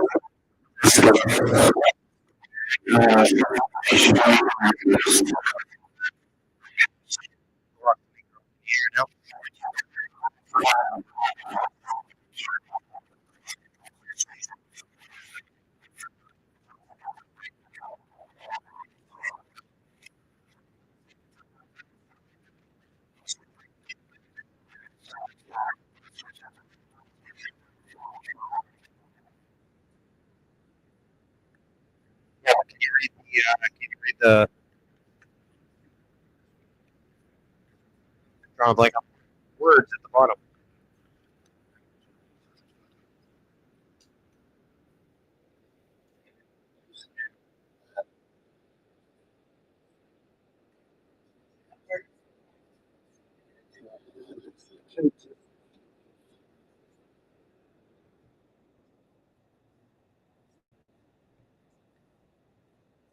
So that's the key there. There really are a lot of different nuances. Whoever this guy is, he's spot on. I'm telling you, this guy knows what he's talking about, y'all. Thanks for thanks for this guy sounds real smart. That whoever that is on the screen. Jen, thank you so much. That's my beautiful bride talking to me. That guy is probably got an awesome name like Matt or something like that. I don't know. Whatever. He's dead to me now. We're talking trees. All right, you guys. Nick, we talked about this little. Check out that tree. That little video I sent you, man. I made that just for you. Yeah, I think you've got a prime candidate for cabling and some structural support systems that'll support that tree the rest of its life. But you've got a beautiful tree, man. Those beech trees are awesome. We don't have them here in Houston. I kind of wish we do because they're great little trees. Best time of year is there. You said birch or beech? This one is birch, but I'm assuming it's a beech because that's definitely a beech to me. Best time of year is going to be during the. Actually, it's not a bad time to do that. Like right in that transitionary period between spring and winter and spring. And the reason being is because that's when your compartmentalization tissue is going to be most. Now your leaves have not produced yet. It's not, the tree hasn't sent all those resources that is stored up in the winter up to the upper canopy. And so that all of that, as it's going to heal and seal those wounds a little better. But the question about, is it worth trying to protect the branch union? Don't stop talking about these crotches, man. This is a clean, family friendly channel here. Where the limb meets something. Look at Nick Downings. He's talking about crotches right there in that highlighted portion. To protect the crotch of the tree where the limb meets with something. I've heard everything from don't do it to latex paint, pruning, sealing to tar. And the correct answer is don't touch it. That's the correct answer. That's the right answer. Yeah, so branch union is a great way to not say the word crotch. So y'all arborists, especially with your feet, like us guys are like, we're just like, whatever, we don't think about these things. Who cares? But it's really uncomfortable when you go to like that poor person's wife and you're like talking about the crotch of their tree. Like, y'all just call it a. Yeah, no. We were talking about that earlier. That was just from the video we were watching. All right, so David's asking, we were told the Santa Rosa plum tree. We were told this is a Santa Rosa plum tree. It's some sort of plum, Mexican plum, Santa Rosa. I don't know. It was about 10 feet tall when we planted it last year, and that's about 20 feet tall. Last year, 1 year? I really have my doubts, David. I'm not going to lie. I don't know. I could be wrong. Oh, you're in Tennessee. You got perfect soil for it. Lots of small holes and chewed edges, rusty colored spots and dry leaves falling off. We lost our last 4 trees, 3 to bagworms and 1 to lightning. We'd like to help this one if we can. I think, David, I could be wrong. Correct me if I'm wrong here, but I think you over manage this tree in all of your other trees. Because here's the thing. Trees are basically made of air. If you take the stressors away from them, get rid of the pests and things like that. Sometimes when they come in, bagworms are not great, but they generally don't unalive a tree. Lightning does. That's nobody can help anything there. That's up to God Almighty. We don't control that. But bagworms, that tells me you've got really stressed trees and you've got the right pathogen or the right pests, I should say. The other thing, and this is very important, guys, is you never, ever want to over fertilize a tree, because if it's growing 10 feet in 1 year, that tells me that tree has had a boatload. That's a technical term, by the way, a boatload of nitrogen. And that's not good. Do not nitrogen your brand new trees, because that can cause other problems. Because here's the thing. It even says it right in the Arborist study guide. It says whenever you've got a high nitrogen, whenever you're pushing growth to an extreme level, that actually forces the tree to neglect other portions of its growth. It's sort of like when I had my prior business in Dallas, I was spending so much time on that business that I neglected my family. That's not good, you guys. You don't want, it's all about balance. The tree's it needs nitrogen. That's true. It gets nitrogen from the air. Great. You've solved that problem. It needs water. That's great. It gets rain from God Almighty. We don't have to deal with that most of the time. Sometimes you get periods where you get a month or 2 months where there's no rain, and we've got to help the tree along a little bit. But most people overmanage their trees, over nitrate, over water, over prune, over. I would like to see some people do some under and not manage their trees so much. And I think that's probably what you've got going on here, David. I think you're probably, you got way too much growth, man. You got to slow that bad boy down. You could do that with hormonal suppressants like paclobutrazol. And the other thing too is I think you've got a nitrogen or a nutrient deficiency as well. Just from what I'm seeing, I can't even click the button. What I'm seeing here is you've got leaves that are a little bit chlorotic. Now, it should not be chlorotic this time of the year. It should be a nice, healthy, dark green. Maybe. I don't know, though. You said it's Santa Rosa plum, maybe. But you've got fungus, you've got bugs, you got a boatload of growth, and you've got to slow it down. So slow down the water, slow down the fertilization, give it some good humates, recreate a forest-like environment, plant some native mulch right over the root system, and a little bit, just a tiny thin layer of compost right underneath that mulch. That'll all break down and essentially recreate the forest floor. And that will really help. Humic acid and molasses are a really great combination too. So if you want to get some of grandma's cooking molasses, that's a really great product. You can use microlifes as well. You're not going to hurt my feelings either way. What's up? Like the YouTube comments? Individuals' comments. Yeah. Yeah, I went ahead and posted it on Facebook and linked on Arborist On Demand page too, just so we have it. All right, we are finally moving on. Hope that helps, David. Yeah, you got an over scenario. You need to slow it down. Give that tree some under. That'd be good. All right, so Lindsay's asking, I need help with this is a situation, isn't it? I need help with a tree. I was told this is a Chinese pistachio, and that's true. I have no clue. I live in Texas, so it's obviously very hot. Don't tell me about it. All of a sudden started turning brown. I've been watering a couple times a week. Unfortunately, it's on the same line as my apple trees that need watering. You have apple trees there too? Yeah, that's not good. I did sprinkle weed killer a few weeks ago. Weed on the liver, excuse me, Facebook almighty. That's not true. So not sure if that was it. Another factor I read is maybe the walls restricting it and sending it into shock. What you've got here, and I posted a video. This is why you got to vet your sources here. Even on this page, we have a lot of people come on here and don't really know what they're doing. And I believe in freedom of speech. I will also tell you when you're wrong. So Michael's saying, don't use that stuff. Make sure to water it deep, fill that circle up. Watering grass doesn't count. Don't do much more than water. Maybe some of the liquid microlife products. Matt will and is going to right now comment on that. Thanks so much, Michael, for the little segue there. That was pretty good. Happy accident.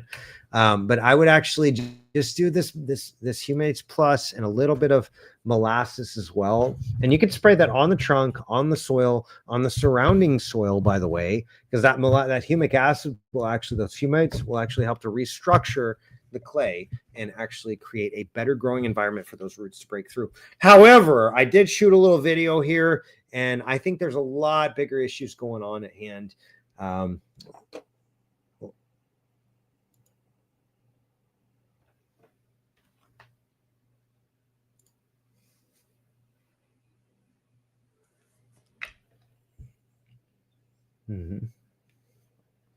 Yeah, so brand new house, brand new tree, brand new whatever that stupid wall is, all that stonework that they mortared into unnecessarily. Y'all know 1,000 years ago they didn't need freaking concrete to put walls up. They just did it and it worked, and some of them still last today.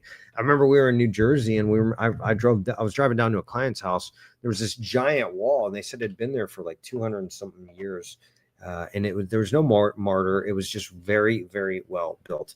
So these are cheap imitation knockoff pieces of junk that these new builders do, and I could take a sledgehammer and get rid of them real quick. And I think, Lindsay, I think you should too, or at least your homeowner. It sounds like I think from what I remember, you're a renter, and so you probably don't have much jurisdiction in what you can do there. But yeah, try that Humates Plus. Try the molasses.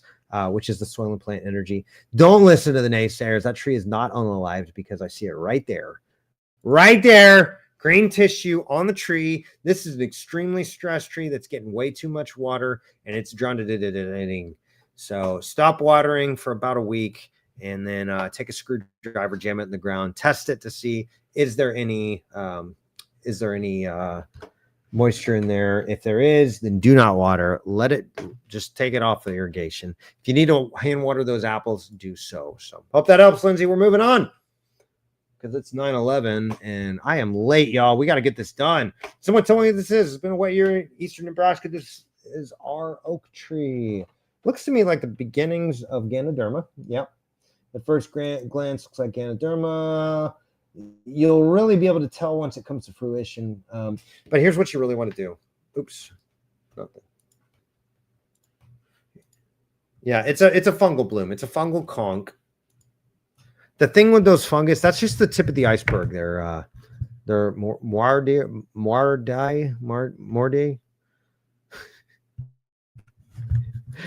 I won't expose your name. Sorry. That's funny though. Mordae. Day. More day, right? So I don't trigger a faith. Mordecai, something like that. Okay, so yeah, you've got it looks like Ganoderma bloom to me. That is the tip of the iceberg, though. What you want to do is send help them to help or have them help you identify it. We don't know exactly what that is, and until we do, we really won't know how to address it. If it is Ganoderma, that means again that's the tip of the iceberg. Lucas is brilliant when he brought that up. But it also means that you've got a fungal pathogen, that tip of the iceberg. That's just, think of like a rose. Roses are beautiful, but they're attached to a stem. They're attached to leaves. They're attached to a root. So you've got a whole organism that's inside of your tree and your roots there. We got to figure out what it is and how to address it. Because the other thing is, if it falls, what are the consequences? If it's a hold on.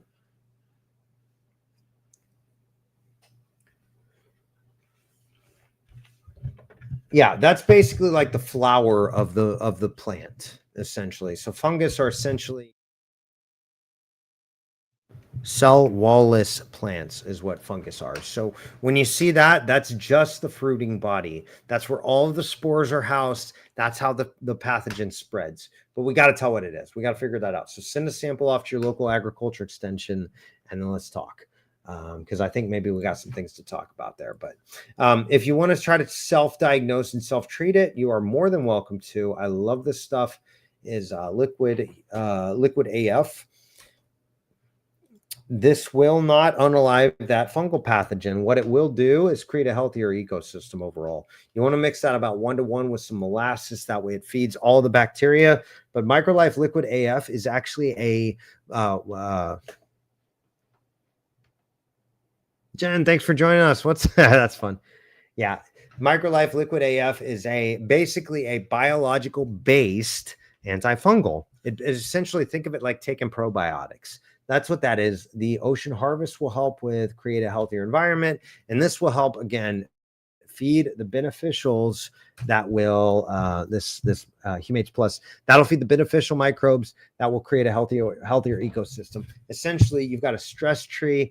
But the other thing, too, is what are the consequences if it falls because of that? If it is a wood decay fungus or something like that, God forbid it, then what are the consequences if it falls? Is it going to hit your house? Is it going to land in the forest? If it lands, Christine talks about it. Everybody, y'all hear me. Those of you that have been around for a little while. If a tree falls in the forest, who cares? Let it fall. Let it feed all those future trees and things like that, because that's how forests work. Is basically it's trees are built on the unalivedness of other trees, essentially. So kind of sick, kind of twisted. That's a word, isn't it, Lucas? Unalivedness. I guess. Yeah, he says that's a word. That's cool. All right, I'm having an allergic reaction. Let's keep going, y'all. Michelle's asking. Michelle Portugal Lawson. That's a heck of a name. Where you at? St. John's, Florida. Can someone tell me what's going on with my landscape trees? The one on the left, I just noticed. The one on the right, overnight on the live. Wow. Okay, that is some sort of fungal pathogen you got going on there, Michelle. I don't know what it is. It almost looks like one called dog's vomit breath fungus, which is a slime mold type fungus. I think you got a really toxic situation going on in the soil. And I don't know. I'm not there looking at it. I'm not there testing the soil. I don't know. What I do know is, man, there's a lot of water, a lot of irrigation going on there. Can you show the online? Yeah.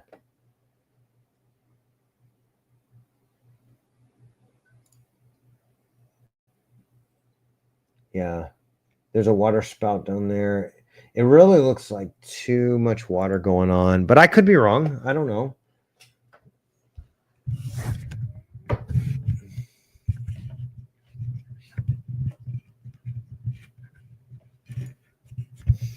This has been going on for a long time. Jacksonville. Yeah. You've got a really nasty anaerobic looking soil, Michelle. I think what's going on is just that. You've got a really toxic soil condition, and you've got to upgrade that, because the thing is when they're like, oh yeah, you're sick, you need antibiotics. Well, then we take the antibiotics and then we have stomach problems and our stomachs are all raw. And then we're like, hey, what do I need? What's going on here? Well, it turns out the antibiotics were antibiotic. They unalived everything, including the beneficial stuff. And it turns out digestion is actually combustion. It's actually microbes that are eating on a microscopic level all of the bad stuff, the things that you don't want, and it's breaking those things down. That's what happens when we eat. Your soil is essentially the stomach of the tree. There is a whole host of bacterial and fungal beneficial guys that will actually create a healthy growing environment. You got a fungus here. I don't know what it is, to be honest, but what I do know is those fungus, you gotta outgrow them. You cannot just like use fungicide, because then you unalive all of the beneficials and all of the pathogenic ones. What you want to do is essentially take your tree's probiotics, use that liquid humates plus, use that microlife soil and plant energy. Those will feed the beneficial guys, which will go to work over time to make sure that your soil is a healthy growing condition. The other thing, Michelle, stop watering so much. You got to slow it down. 2 days a week is sufficient for your sandy soil there in Florida. And I think that I'm going to call that a diagnosis. I'm going to call that a plan. So hit me up, hit us up on the web at arboristonDemand.com if you want to do a digital arborist consultation. We can always take a closer look and figure out a good game plan together. And then, but otherwise, I think you're okay. Really, you got to stop watering so much, I think is the main thing. I see a toxic soil. I don't know. I'm not there looking at it, but that's just what I see right offhand. So moving on, Jim's asking, can someone tell me what's going on with this birch tree? What can I do to save it? Well, first of all, you got a weak branch union there. That's going to be a structural issue that you've got to address. The other thing, I see some fungus here. I see some fungus here. Don't know exactly what's going on there, Jim. Ooh, I love those birches. Look at that beautiful bark, you guys. Only God can make art that nicely. Oh, I love it. Yeah, I'm not seeing a real big issue here, Jim. Honestly, I think you've got maybe, again, kind of a toxic soil. The thing with birches, and I don't know where you're at. Let's see. Georgia. Okay, so you probably got a real nice sandy loam soil. Well, maybe. We're in Georgia. Rome. That's the wrong country, dog. Yeah. Richard's absolutely spot on. The only thing I see is a sizable vertical crack on the lower trunk. Could be several reasons, but we need a closer look to see how deep the crack goes. Is it on the south or southwest? So yeah, that's what I'm wondering. Frost crack. If you got like a freeze and then it turned hot really quickly and then it froze again, that can cause some those fluctuations can cause some pretty serious cracks. And frost cracks, what we call them. Contracts. Cold temp contracts wood, then winter sun expands it too quickly and it cracks. Yep. We see that all the time on the south side of a tree. Wind can cause cracks too, as can very fast growth for some species. Absolutely true. Yeah, Richard, dude, we got to talk, man. You need to be an admin or something, or moderator at least. But hey, way to go. Spot on. Solid advice. I love it. Keep that garbage up. Also, here's a great product too that'll help you, Jim. That'll just help to feed some of the beneficial microbes. I think you're good to go, man. I think you've got a little bit of a water mold fungus here. Could be Phytophthora, could be Fusarium, but not a big deal. Just make sure you give the tree its multivitamins and its probiotics that I just gave you there. So hope that helps, and we're moving on. All right, here's terrible planting. Sammy's asking, hello all, I've tried Googling and found nothing. That's because robots and Google don't run the world yet. God's still in charge, so he's got some cool things. By the way, omniscient means all-knowing. Science is knowledge, is the root word there. And so we've got some great knowledge and science that we have done over the years and figured some things out, because quite frankly, scientists didn't invent the laws of nature, but we certainly can document and record and notice patterns that God did at creation. And it's pretty cool. So Sammy's asking, does my live oak still have a chance, or should I replace it? That's actually a great question, Sammy. You might be better off replacing it. However, your tree is not unalived yet. It's still got green. It's still got life, but you've got a long uphill battle ahead of you. This is a classic example of a very poorly planted tree and the consequences thereof. And I hope you don't mind. I'm actually going to take some of these pictures and I'm gonna steal them from you, because those are great pictures for marketing purposes for my end. This is exactly what happens when you plant a tree improperly. And then add herbicide. Yeah, most people don't realize this, but all those weed and feed products are broadleaf killers, and you I did it again. Broadleaf unalivers, I meant to say. And you've got a broadleaf tree there. So I can kind of see some symptoms of stress from herbicide damage or some sort of phytotoxicity. You got real pretty lawn there, Sammy. And most of the time when I see real pretty lawns, I realize that the reason those lawns are real pretty is because they use chemicals to suppress all the non-pretty, if you will, things. So yeah, I think you've got a very poorly planted tree. We got to get those root flares exposed. We've got to get that, get this video, and then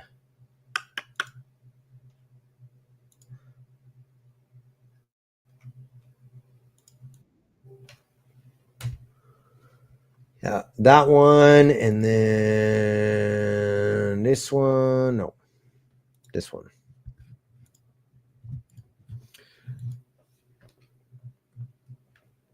And then I want you to use this stuff like religiously, like once a month at bare minimum.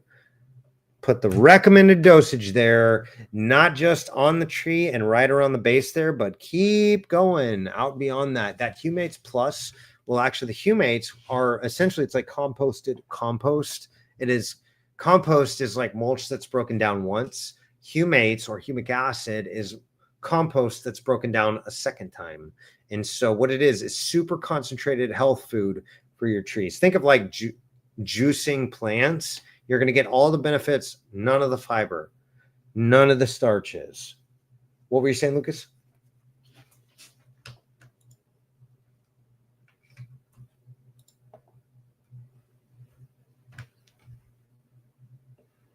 Yeah. So both of those will do that. So part of the problem here you're experiencing there, Sammy, is you've got roots that won't grow past a certain point because they're getting to that hard packed clay or sand or whatever it is at the edge of the root ball, and they can't go anywhere. Because here's the thing: anything over 200 psi, and the small microscopic roots do not have the ability to penetrate that.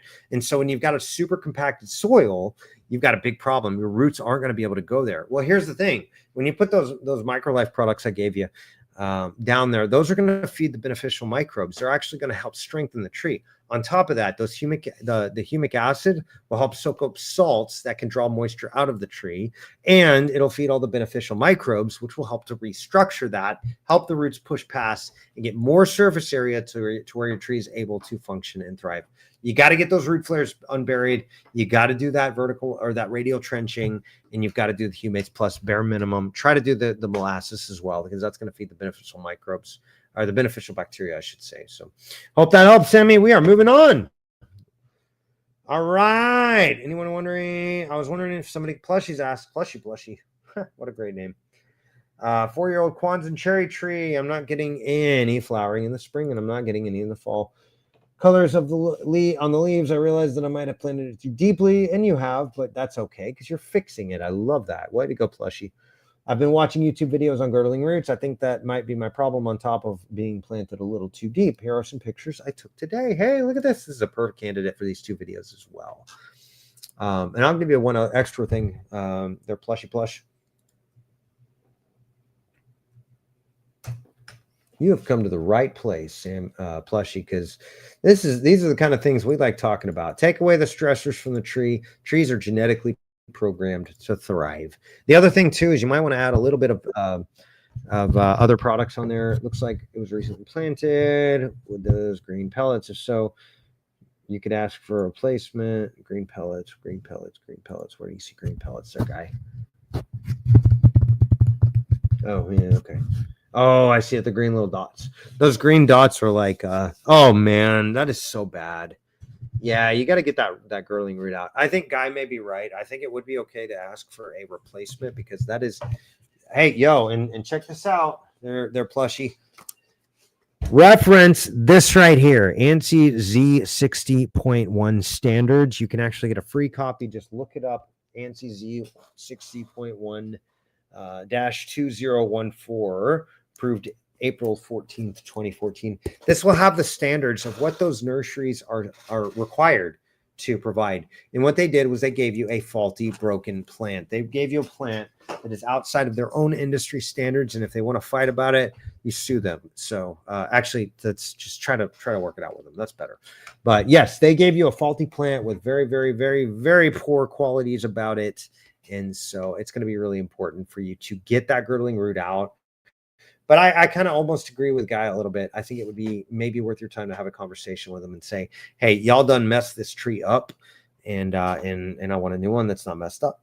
And then if they can't give you a new one that's not messed up because they messed all of their trees up, which is common, then you ask for your money back and find it from a better, well-qualified place. And then you write them a review saying, hey, these guys were nice and they're sweet and that's cool. But I looked up ANSI Z60.1 standards, and they don't do things according to ANSI Z61 standards. And man, maybe they're going to have to fall in line. I hate to say it, but like sometimes you got to force the hand. All right, we're moving on. I need a professional arborist opinion on this. I planted a Christmas palm in a 4-foot round planter by my pool edge. Within the planter lies pull vac lines, 2 spitters, 2 sprinkler heads. Will the Christmas palm roots do damage, or will it stay compact?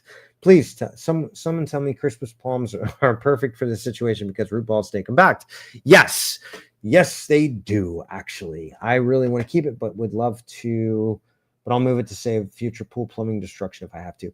Yeah, here's the thing, is it's possible that these plants will do damage. Yeah,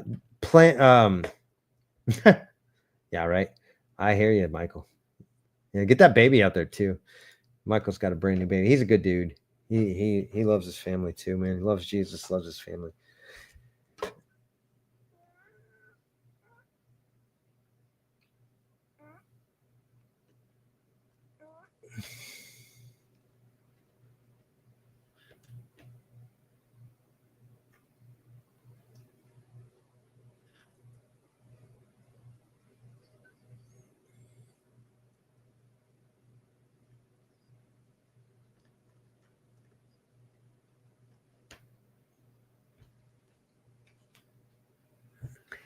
No, I think realistically, so I don't know how big Christmas palms get, but I do know some palms get huge.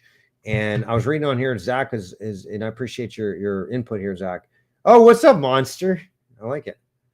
If you ever need a job, let me know. Um, there's an inside joke or 10 there. Zach's saying like, okay, seems to be a 25 to 45 gallon size right now. Wouldn't be worried about the roots changing up the PVC. More about the pressure. Yes, that's what I think. So here's the thing with those Christmas palms. I don't know Christmas palms that well. What I do know, palms don't have structural woody roots like a live oak or a red oak does. They just don't. That's just not part of their genetics. What they do have is they will grow those fibrous roots, which will grow, and they'll get packed in there and eventually could put pressure on things that you don't want to put pressure on. So Janik, what I'm thinking might be your best bet is actually to move that and put something smaller there. Don't go sago palm either. Put something like tiny, like a Loropetalum, or actually look up something that'll handle and tolerate a little bit of chlorine, because that pool water can cause some serious damage. So yeah, I think you're better off moving it, but right now it's probably fine. You probably got a few years before it's even an issue, but hope that helps, buddy. We're moving on. All right, pink dogwood struggling the last few years. I don't know how to best help it. Can anyone? Oh, look at that. We're in another day. And I got to go. Yeah, I got to go here in 15 minutes. My pink dogwood's been struggling the last few years. I'm not sure how to best help it. Can anyone tell me what these from these pics, what might be wrong? Maybe it has a fungus. No, you got a watering issue. I don't know. You need pictures of the base of the tree and the surrounding. I do see. What do I see? Do you see what I see? Intervanal chlorosis, which is typically going to be a nitrogen, or not a nitrogen deficiency, but a iron deficiency. And so what you're going to want to do is you're going to want to feed the microbes that will chelate all of those delicious minerals that the tree needs out of the soil, make them available to the tree. So the other thing to factor in too is it looks like it is on like in a full sun type environment. Those dogwoods do not like that. They want to be under canopy. So that's going to be really important. But Sarah, we got to have some more pictures. We got to have some sort of information here. I don't know what's going on. That's just all I see is leaves. And a tree is much more than just its leaves, y'all. Yeah, just so y'all know, we got to see the base of the tree. We got to see the trunk of the tree. We got to see scaled out to the whole tree and try to get it from every angle you can. And if you notice any particular spot that seems to be troublesome, take some close-ups of that. If you've got like a fungus or a mushroom or something at the base or a hole in the trunk, we want to see all of that. So y'all just do me a favor, send us some better pictures when you post these, and that's going to make us much better at our jobs, which is to tell you what's going on with your trees. All right, so Elia, I'm so sorry if I'm pronouncing your name wrong. I have Yoshino cherry that is struggling. Hope somebody can give me some advice. I would hate to lose it. I fertilize it every spring. Well, stop that, because fertilization is not the answer. Trees don't need nitrogen. They do. In fact, if you look at the Arborist certification study guide, it says the most limiting factor, the most limiting nutrient in a tree is typically going to be nitrogen. Yes, but guess what? Our air is nitrogen. Basically, it's like 78-80% nitrogen. So you don't need fertilization. I think your fertilizer is destroying your tree. I think you need to stop doing that. We also need much better pictures.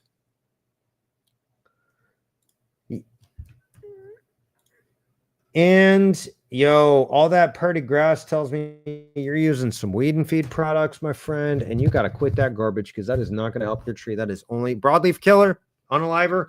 Broadleaf trees doesn't mix. Sorry, your true green rep was wrong. They don't know what they're doing.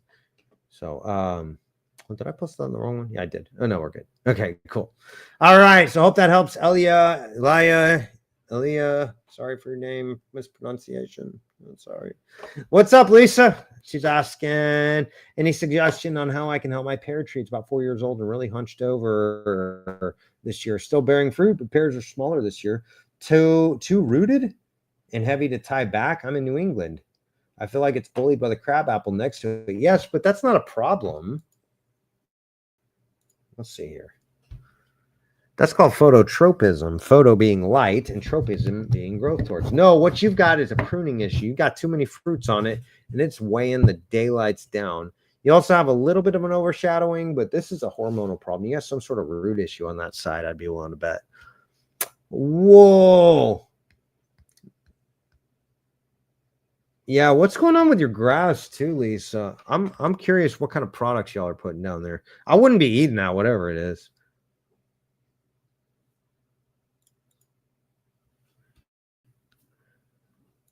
How much is that dog pooping in that area too? And what are you feeding? No, I don't think sun scald's an issue so much. You're in New England, so you're not having like the heavy sun like we do have here in Houston, Texas. But here's what I see is you've got to prune that tree. You've got to reduce that one side, encourage growth on the back side towards the fence. So here's what you got going on. Let me go back to the drawing board for this one. Real quick, and we got maybe 2 or 3 or 10 more, and then we're gonna call it a night, you guys. All right, so you got a tree over here, and then a tree over here. The tree over here has all of this weight on it. Now this is a crab apple. Doesn't have very heavy fruit. It's got little tiny little ding ding fruits. That's what some guy told me. Oh, that's one in there. The little ding dings. Like, do what? That's some East Texas slang right there, y'all. But anyways, you got these little ding ding sprouts coming out. That's a good thing. You want to encourage those sprouts to become the new canopy. I don't think that this crab apple is having a major effect on your tree. I really don't. I think it's having a slight effect on your tree. What I think is going on is this fruit is weighing it down so heavy that it's about to break all of these little fibers on that trunk there on your tree. So what you need to do is maybe this spring, maybe in the winter, is come in and you want to start reducing these branches back. Now, when you make a reduction cut, I don't want you to just top it non-discriminately. I want you to make it very specific places. Now, those pears are going to grow on these little spines on the branches. You do not want to cut those spines off. They look like thorns. They're not sharp like thorns. Those are next year's fruiting buds, basically. So, oops. Oh, that's not good. I'm marking all over myself. All right, so you've got these branches that come down here, and this, I'm just going to give you one example because this is really important. But what you want to do is, you see how you've got all these different branch unions. Essentially, you're just going to remove it. You're going to pick one. Make sure it's 1/3 the diameter of the one that you remove or greater. So if you got a 3-inch limb, do not remove it back to less than a 1-inch limb.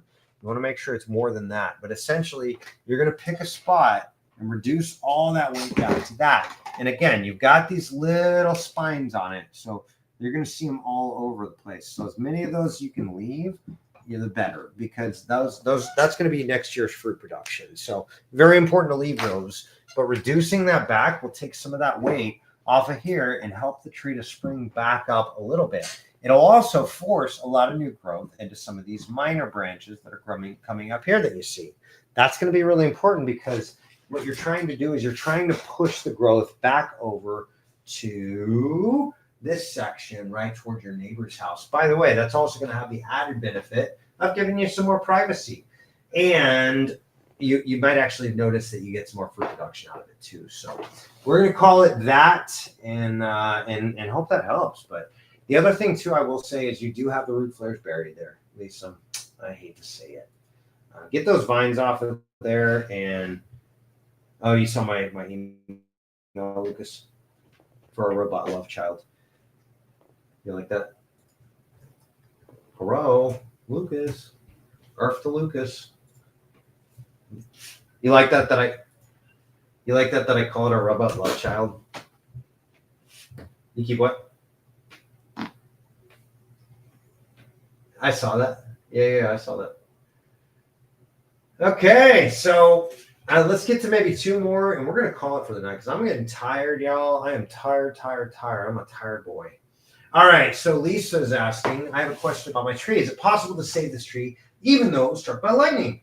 This just happened yesterday. It's my favorite tree in the yard. I'm so sad about it. If I have to remove it, I will, but if I can save it, I'd rather do that. Sure, it's at least 100 years old or more. It's huge and towers over my house and the rest of the trees in my yard. Please let me know what you guys think. Here's the one thing that we don't talk about enough of lightning strike damage. Not only is it damaging the tree, lightning is not good for biotic creatures, myself included. That's why when the storms come, we get out of there. Ooh, called a bowl in a plant. It's a biology word. is layered 5 times with 5 major parts. The center is called the hardwood, and it gives the tree rigidity, R-I-G-I-T, and strength. Beyond that is the second layer of growth called sapwood, and then it comes 2 separate thin layers of cambium layers. That's the xylem and the phloem. Then they're protected by the bark cambium, periderm. Imagine now you yourself look and see just how damaged the bark cambium layers are. You can try and spray pruning sealant on what is damaged. You might have a 50-50 chance. Bad advice, don't do that, Jerry. Or Lisa, rather.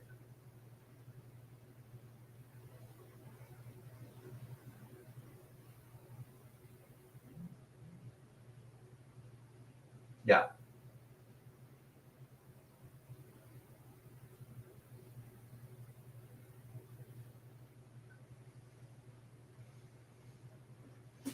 Yeah.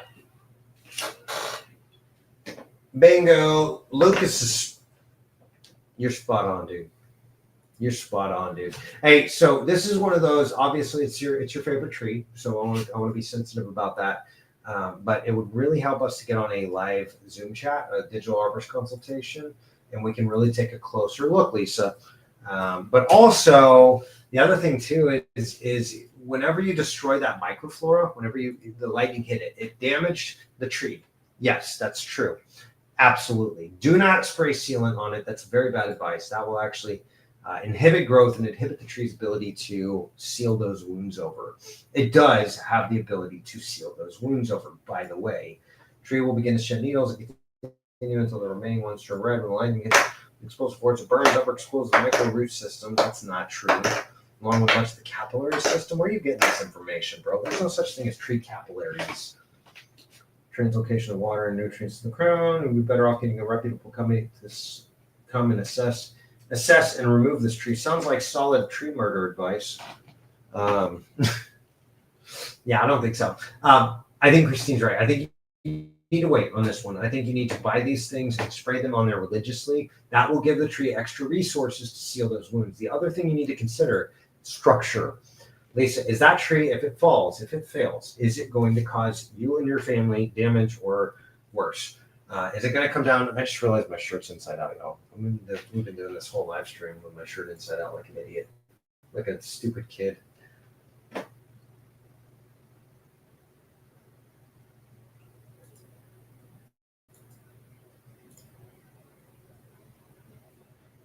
Okay, Lisa, I'm wondering if this branch right here.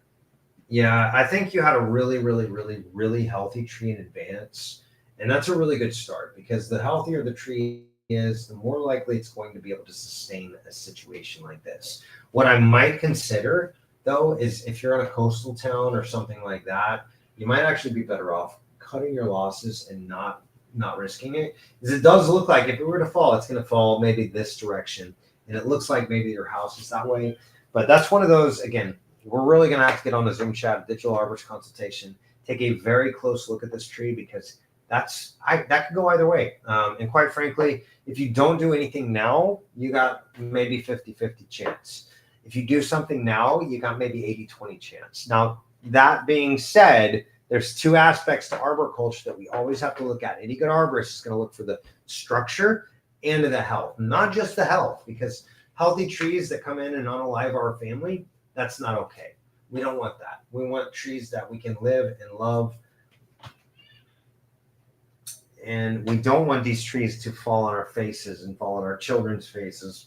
We want that to be a safe tree for you and your family to enjoy and not have to deal with later. So that's the one caveat is we got to figure out what's the likelihood of this thing falling and what are the consequences if it does. But I've seen trees come back from significantly worse than this. What you've got to do is take action now and start giving the tree what it needs, those extra resources, the sugars in the humic or in the molasses and the beneficial aspects of those sugars are actually going to go a long ways to provide the tree what it needs to get the building blocks to start compartmentalizing these wounds and start sealing and healing that tree. But the liquid humates plus is actually going to feed the soil the soil microbes, the beneficials as well. So get those 2 and spray them on there about like once a month or so. And then let's take a look at it a little bit closer. Make sure it's not going to come crashing down on you and your family. Otherwise, yeah, I've seen trees come back from way worse than this. It is. Yeah, no, when you put the humates on the bark, you want to do it on the bark, on the trunk, as high up as you can spray that stuff, Lisa. But also put it on the surrounding soils because that's going to increase the microbes in the soil. They're going to go to work and start giving the tree what it needs. So let's take one more, and then we are calling it for the night, you guys, because we're actually making some really good progress. Just lost a hoopsie blue spruce. Tom's asking to what I believe is needle cast. We had lost another evergreen. I believe it was hemlock 2 years ago that was planted in the same location. I've included a picture of the tree. My question is this fungus related? And is this location my soil in my yard permanently toxic? Do you have any recommendations for rehabilitating the soil as I would like to plant something in its location? That's fair. Yeah. Well, here's the thing. Here's first and foremost, look at that real pretty.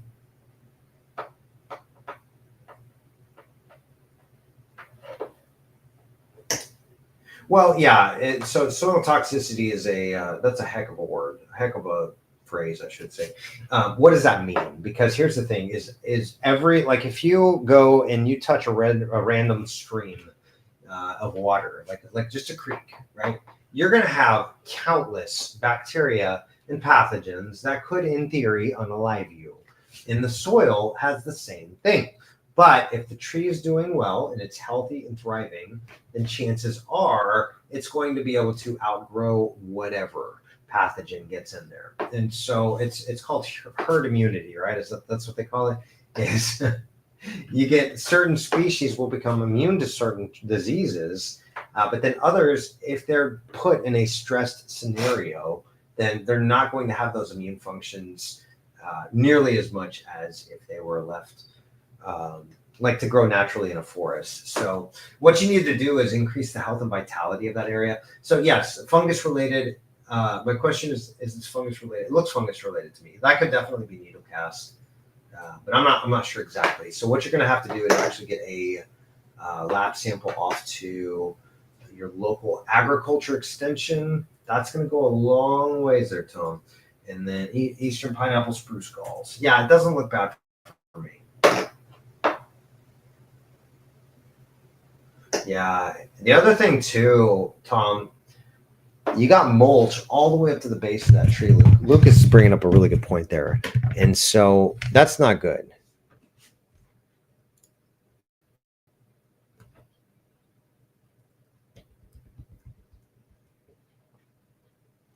Yeah, this general.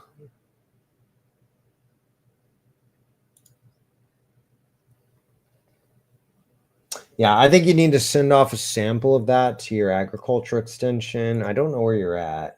Indiana. So Indiana, I've never worked with them, honestly. But look, if you go to this site, just scroll down to Indiana. Purdue. Okay, it is Purdue. Never mind. Okay, I know this. My bad. Okay, so a good friend of mine's actually in Indiana. He's Lindsey Purcell, in Lindsey Purcell. Lindsey Purcell. And he's right down the street from you, Tom. He's a great guy to know. Let me tag him here.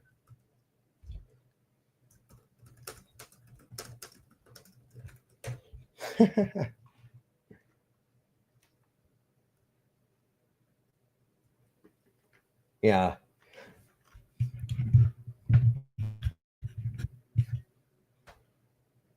He's master. Yeah, Lindsey Purcell is like, he's a guy I look up to actually for educational purposes. Because believe it or not, if a tree is not growing, then it's unaliving. I got to say that for the YouTube algorithms. And humans are no different. Is we're all either growing or we're unaliving. And usually there's a little combination thereof. So that's okay too. But hey, well, we're going to call it with that for the night. Hey, Tom, Lisa, all of you folks, thank you Lisa, thank y'all so much for the great questions, making this channel a possibility and a reality. You guys just rock my world. And again, just so glad to have all of you as a part of this community. Here's the thing. Trees are good for people. I am pro tree because I'm pro humans. I think God is that way, and I think I should be too. And so, turns out trees are really good for humans, and we need to take care of the assets that we have because realistically, they are assets. They're actually appreciating assets too. That's one of the few things in nature that is you can get more out of a tree by putting less into it than what you get out of it. So that's the great thing is as they mature, they get bigger and they always produce more for the environment, for you and for me and for our communities at large. So trees are very important for us. And if you have questions with your trees, of course, we're happy to get on a Zoom chat, a digital arborist consultation with you. Figure out what's going on with your unique situation and your unique green pets, if you will, and figure out exactly what we need to do to take care of them, even if that's just removing them, guys. I'll be honest with you. First and foremost is I have a duty for ethics. I want to make sure that I'm giving you good, solid advice because, quite frankly, the decisions that you make matter regarding your trees, and they matter not just for you, but for your entire community. So, hey, thanks again so much for being a part of this community, you guys. Again, we're just growing like, pun intended, maybe weeds, and we're happy to have all y'all here with me. And just honored to be a part of this group. So thanks again. We'll see you next Tuesday. And of course, don't forget to subscribe to our YouTube channel. Just head on over to YouTube and type in Arborist on Demand. You'll find us right there. We're giving you great information every single week, trying to give you exactly what's going on in the environment and in your trees. And again, we just thank y'all so much for being a part of this community. We love you guys, and we'll see you on the next one. Bye now.